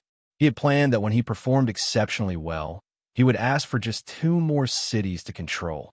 Once he successfully conquered the barons of those cities, he would further move on the shadows to conquer the entire West region. Who didn't like power? Originally, Riverdale was just a tiny city. But as time went on, City Lord Shannon had attacked the villages around the territory, making the city grow. But he was still not satisfied. He had watched King Barn shine for too long. Even if he couldn't fulfill his dream, he hoped that one of his sons would do what he always dreamt of accomplishing. He wanted his family to have a noble bloodline. That was also why he kept pushing his sons towards the royal princesses. Right now, his sons were studying in the Knight Academy in the capital. He had made up his mind that even if this plan failed, he would get the king to at least betroth one of his sons to any of the princesses fast. As he thought about his plans, he couldn't help but smile happily. He rode on ahead. Once they exited the forest, they saw several hazy figures standing on the city walls. The soldiers tensed up as they stood the enormous clear fields. The second in command had the men rest while observing Baymard. My lord, it seems that they were waiting for our arrival. But there's something strange about this. Why aren't they standing outside the city gates, but instead observing from the city walls? Are they already prepared to surrender? His second in command asked. Everyone looked at the situation and couldn't make heads or tails over what these Baymard knights were planning. I've always heard that this bastard prince was a fool. Better I never thought that it would be this bad. What sort of battle tactic is this? Even if the prince had never experienced war before, isn't this just plain stupidity? Why didn't his knights advise him on what to do? Another knight asked confusedly. Who knows? Maybe he's just arrogant and didn't want to heed to their advice. Do you think that they plan to trap up when we succeed in getting into Baymard? Baron Rogers asked. City Lord Shannon looked at the hazy silhouettes and frowned. What difference would it make? You go tell the prince that this is his last chance. He either surrenders to me now, or all the citizens would die with him after the battle. Once the messenger left, the men started assembling in formation as they waited for the messenger's return. City Lord Shannon sent the messenger so that the knights would again be reassured that Landon indeed had no thoughts of surrendering Baymard to them. He too wanted to make sure, as he was thoroughly confused by whatever stunt Landon was pulling. As they saw the messenger coming back, City Lord Shannon sneered as he looked at Landon's silhouette. It was finally showtime. Men, leave no one alive. Kill all, even the women and children. Now charge.